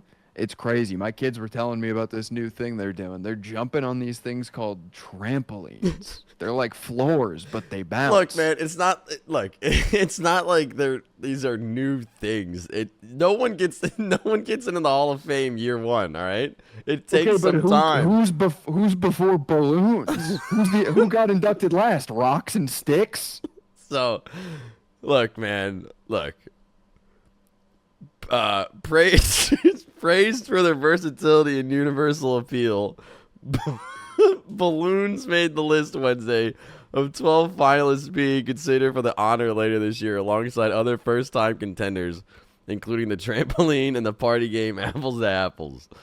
The panel of expert judges and the public will vote on which of the finalists will be by the way. inducted in November. This year's nominations include the best-selling Choose Your Own Adventure game books, Hess toy trucks, which I have a bunch of them. Back home, my cousin used to get me one every Christmas. Phase 10, Sequence, and the Pokemon trading card game, along with 2 perennial nominees, My Little Pony, a 7-time finalist, and Transformers action figures, both of which debuted in the 80s. What fucking year are these people stuck in? So it's between My Little Pony, Transformers, Pokemon, and balloons. Trampoline. Anyone can nominate a toy for the Hall of Fame. The museum received 2,400 nominations for 382 different toys over the past year, and then boiled down the list of 12 finalists that best meet the criteria for induction. Toys have to have longevity, be recognized. Did you hear that? I'm sorry. Is that your own toy in the background? No, it's to get into my building. I told you that sometimes when people need to get in the building, they just hit every button to see if someone's going to let them in. That's not annoying It's at all. annoying as fuck. Toys have to have longevity, be recognizable, and have great quote-unquote play value, he said, meaning they encourage things like creativity and socialization. Not the ones that you roll your eyes at your grandparents and shove it on your bed at your birthday, he said. You can vote for your favorites of September 18th to 25th at the toyhalloffame.org. The 3 toys that receive the most public votes will make up a player's choice ballot that will be tallied along with the ballots from 22 historians and other experts. These are grown adults. Since Taking time out of their lives. Since 1998, what are they doing? The National Toy Hall of Fame has recognized more than 80 toys for inspiring creative play across generations. They range from humble playthings like the stick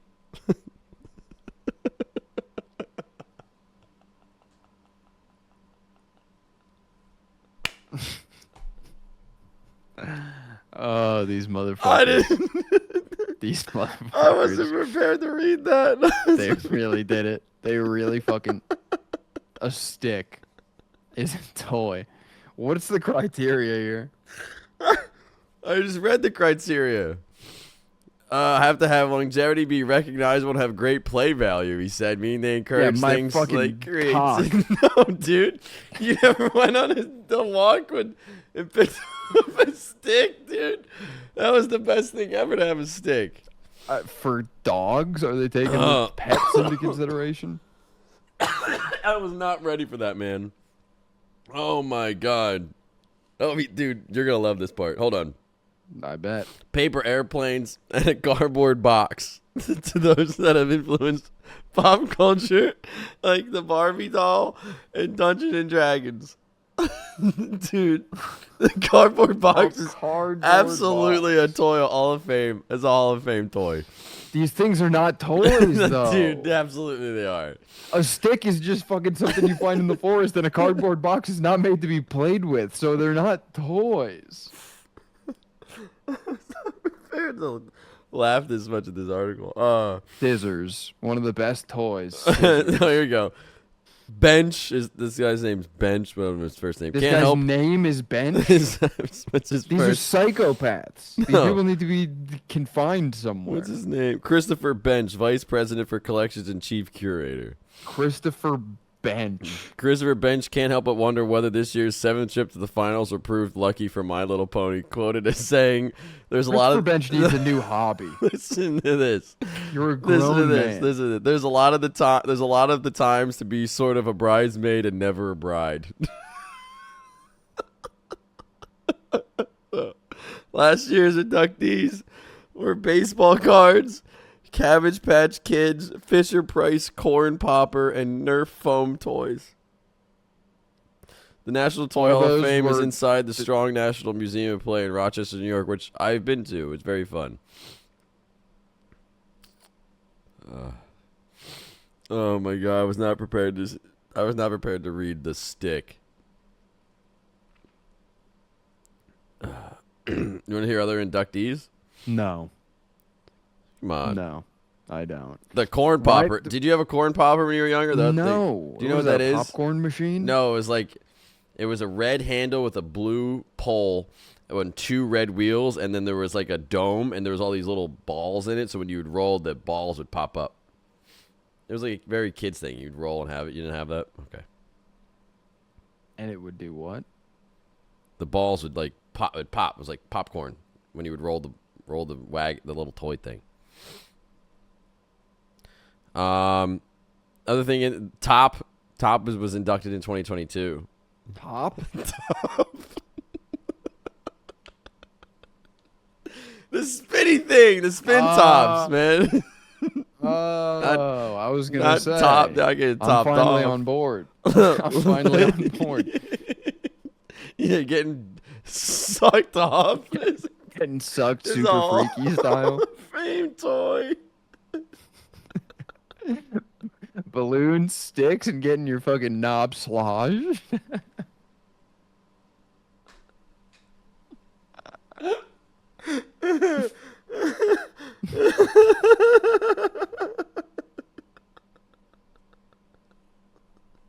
Why'd you come over here and give me some Hall of Fame top? Wow, that's a bar. Dude. The trampoline, My Little Pony, and getting your penis sucked are this year's inductees. I still don't understand how they were like last year's was like fucking I Oh, don't know, whatever man. they said. They were like Hot Wheels fucking Pokemon cards, and this year they're just Oh, getting around fuck. to being like, we gotta recognize the balloon. Light Bright is in there. I had that when I was younger. Sand is in there. Risk. Just sand. This isn't kinetic sand. This isn't sand. It's the most universal toy in the world. Yeah, okay. I'd like to nominate dirt and the fucking water in my toilet. Masters of the Universe.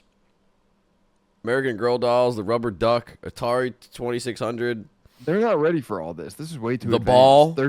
They're considering electronics, and they still haven't made up their mind on balloons The and ball balls is- and sticks. The ball was inducted in 09. The dollhouse. The blanket was inducted in 2011. A blanket? Yeah. It's not a toy. The Game Boy 09. Hot Wheels 2011. The toothbrush. Star Wars 2012. Sneakers. These are just household items. What do you mean a blanket? Chess was inducted in 2013. Yes. Teddy Bear was inducted in 98. These are just things. His inaugural They're, year. they're listing random things. This is a front. This is a front for Scrabble's something. 2004. Are these people like? The Game Is of this just a Life and playing cards are in the same year. Was this committee just put together in like a senior living home, and a bunch of people with dementia are just like being given something to do to fill their time? Big Wheel was 09. Big Wheel is 09. Yeah. Took them another 15 years to make up their mind about the balloon. Crayons the were fence. They 88, weren't sure. 98, excuse me. G.I. Joe's in there. It's been around for that long, and they're just now getting around to sand No, sand and was sticks. sand. No. Sand was 21. Yeah, they just got around to it. G.I. Joe, the yo-yo, the frisbee, the easy bake ovens in there, Candyland, Checkers, the cardboard box is 05, the bicycles 2000, Lincoln Logs, Raggedy Ann and Andy, jump rope, Tonka's in there, Jack in the Box, the kite, Jacks, a jigsaw puzzle's in there, a These people hula are hoop, all over the place. an erector set was 1998. I'm surprised Top took too long after erector set. Silly Putties 01. Roller skates, the rocking horse, the radio flyer wagon, marbles, bubbles, Play-Doh, Barbie, Mr. Potato Head, the baby doll. I'm trying to find where Stick is. Lego has been in since 98. Etch-a-Sketch, the Lionel Trains, Monopoly, Tinker Toys, Alphabet Blocks, Slinkies, Skateboards, Sticks, 2008. The world's oldest toy. Animals play with sticks, and we use them to play fetch with our dogs. Children find sticks an endless source of make-believe fun. Sticks can turn into swords, magic wands, majorette batons, fishing poles, and lightsabers. When children pretend with sticks, they cultivate their creativity and develop their imaginations. They explore as they search outdoors for just the right one. Children build with sticks, bat balls with them, and then there's a bunch of other stuff I'm not going to read. The Viewmaster's in here, the Super Soaker, Jenga, the Puppet, Twister, the Rubik's Cube, Sidewalk Chalk, Magic the Gathering's in here. All right. I think we beat this bit to death.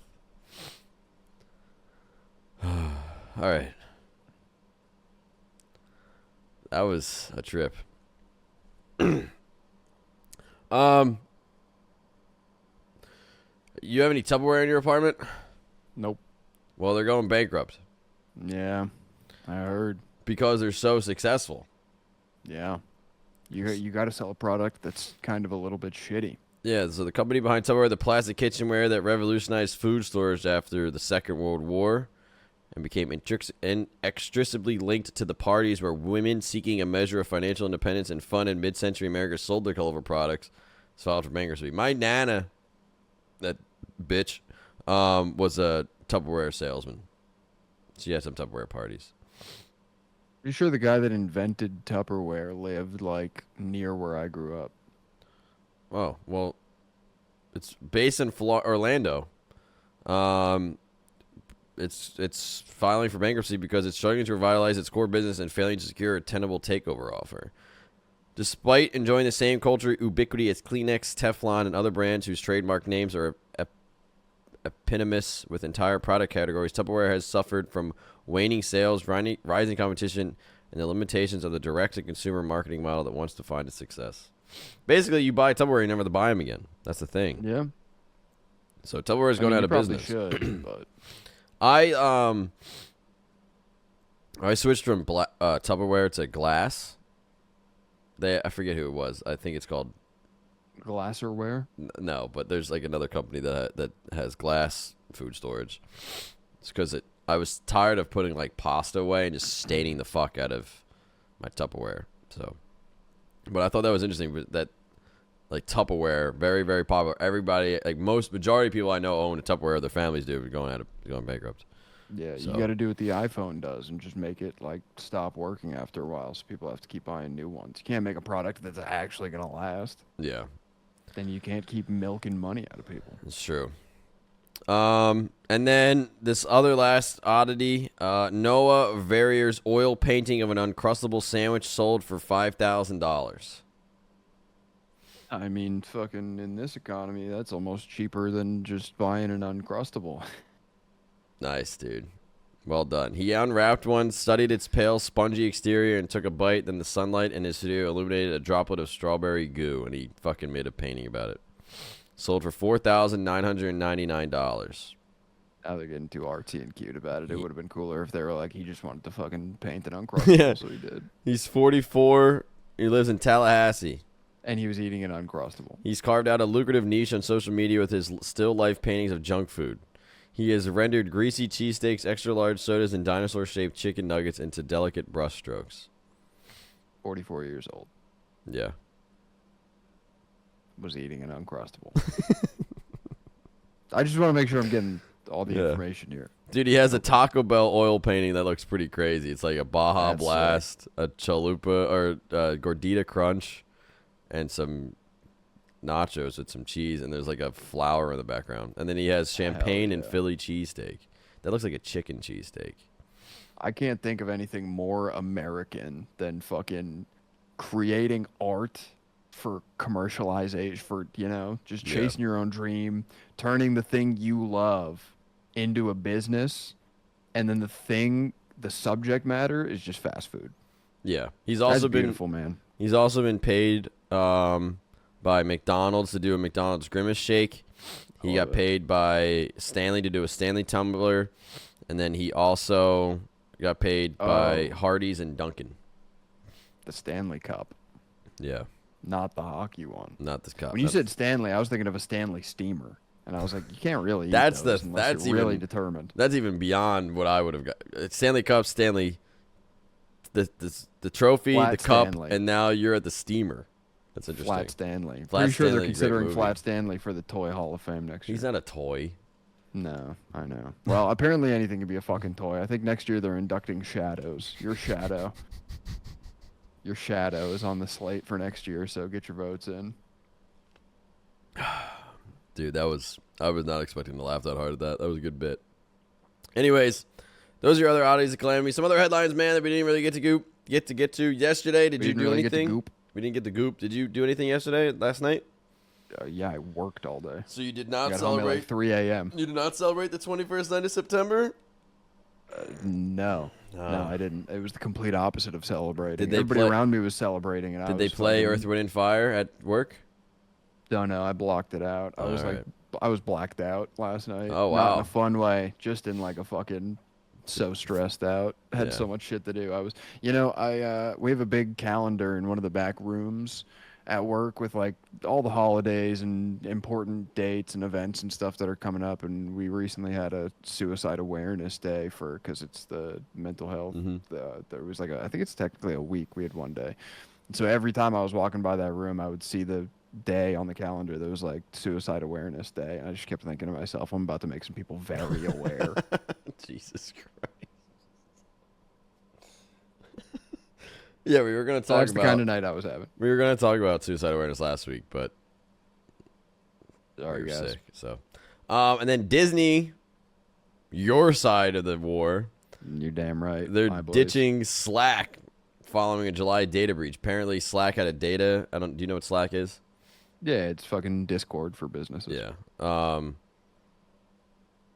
Apparently, a bunch of their logs got leaked to everybody else, so they're Disney's moving to TeamSpeak. Yeah, on Rumble. Sports news. If you care, Shohei Ohtani became the first MLB player to record 50 homers and 50 stolen bases in a single season, which is hell yeah, fucking love him. Absurd. He's probably the only active baseball player I could name, but I love him. He's my favorite. I love Ohtani. I think this stat is skewed as fuck, but it is what it is. The WNBA awarded Portland an expansion franchise that will begin in 2026. Nice. And then Adrian Wojnarowski, known for his Woj bombs, has retired from the ESPN. Aren't those like the memes of the sad-looking cartoons? No, it's like when there's breaking news in the NBA, he tweets, and he's like the first to always do it, so it's called a Woj bomb because it's like, oh, wow, shocking. But he retired. So wow. He's done. How old is he? He's just going to go work at St. Bonaventure. I think he's only like 50. He's not like retiring. I don't know why, but I thought like when you were saying that, I thought you were saying he was going to go work at like a fucking Rite Aid or something. Like, yeah, he's just hanging it up. He's hanging up the suit jacket. He doesn't want to do sports commentary anymore. He's going to go get a job at Pottery Barn. Maybe he is. I don't think he is, but did you see the fight on Jane's Addiction? Jane's Addiction between Jane's Addiction canceled its tour after there was an onstage fight. They still tour? Yeah, so Perry Farrell and guitarist Dave Navarro had some on-stage scuffle. Farrell, I've seen the video. Farrell looked like he was on like so many drugs, and just went to attack Dave Navarro. So Well, their band name is Jane's Addiction. Yeah. Yeah, So I guess. they canceled the rest of their tour. Not that I was going on it. Damn, that sucks for like the 7 people that bought tickets to go see that. The North American shows marked the first time since 2010 that the original Jane's Addiction lineup played an extended run of shows together. They were supposed to end October 16th, so they just missed out. Oh, well. And then that's the show. Word of the week this week. Oh, look at that. Cash. CACHE, meaning a collection of things kept available for future use or need. Cash. So, like, what's in your cash? And my word of the week is cash. Money. Nice. Monetary value. I don't have any, but I think I have like $7 in soggy bills somewhere. Yeah. Tips? Yeah, I guess. Do you make tips? Yeah. Yeah, not many. Not a whole lot. People don't really use cash these days, so you don't really get to walk home with cash tips like you used to back in the day, but True. credit card, so it ends up on the paycheck, so it doesn't really feel like tips, but Yeah, it just takes a while to get there. Yeah. Well, that's the show, man. We gotta go ahead and wrap it up. Wow, Any shout outs for the upcoming week, brother? Shout out to all my fucking fellow semi-circumcised brothers out there. It's What? tough this time of year. Keep your heads up. I meant, like, are you Shout out to streaming? the top 75 horror movies list. I thought it was really brave of them to not put any of the most iconic horror movies in the top 10. They had. What do you mean? They had your show. Fucking shout out to fucking I don't even, dude. Shout out to all the fucking beautiful women. I don't know what I'm saying. So true. No, they had the Thing at number 2. Oh, whatever, dude. Who cares? All right. This week for me, I'll be streaming tomorrow night. Hell yeah. Go Phils. Go to the Phillies game tonight. Hell yeah. Got another show next week. Hell yeah. Do that. Just do our thing, right, man? Just fucking That's what chill. I'm saying. Are we playing Space Marine? You want to play Space Marine next week? I don't know. Fucking hash I don't even it out. have the- I don't even have the game, Work but I'm out the down. kinks. But yeah, that's our show. Thanks for being here, everybody. Larry, Vaude, Snack stopped in. Alex, what up, buddy? Good to see you. Eggs was here. Durs, Spider, Saint. Everybody stopped in. Thank you. Oh, Skip. Oh, also shout out to everybody at TwitchCon.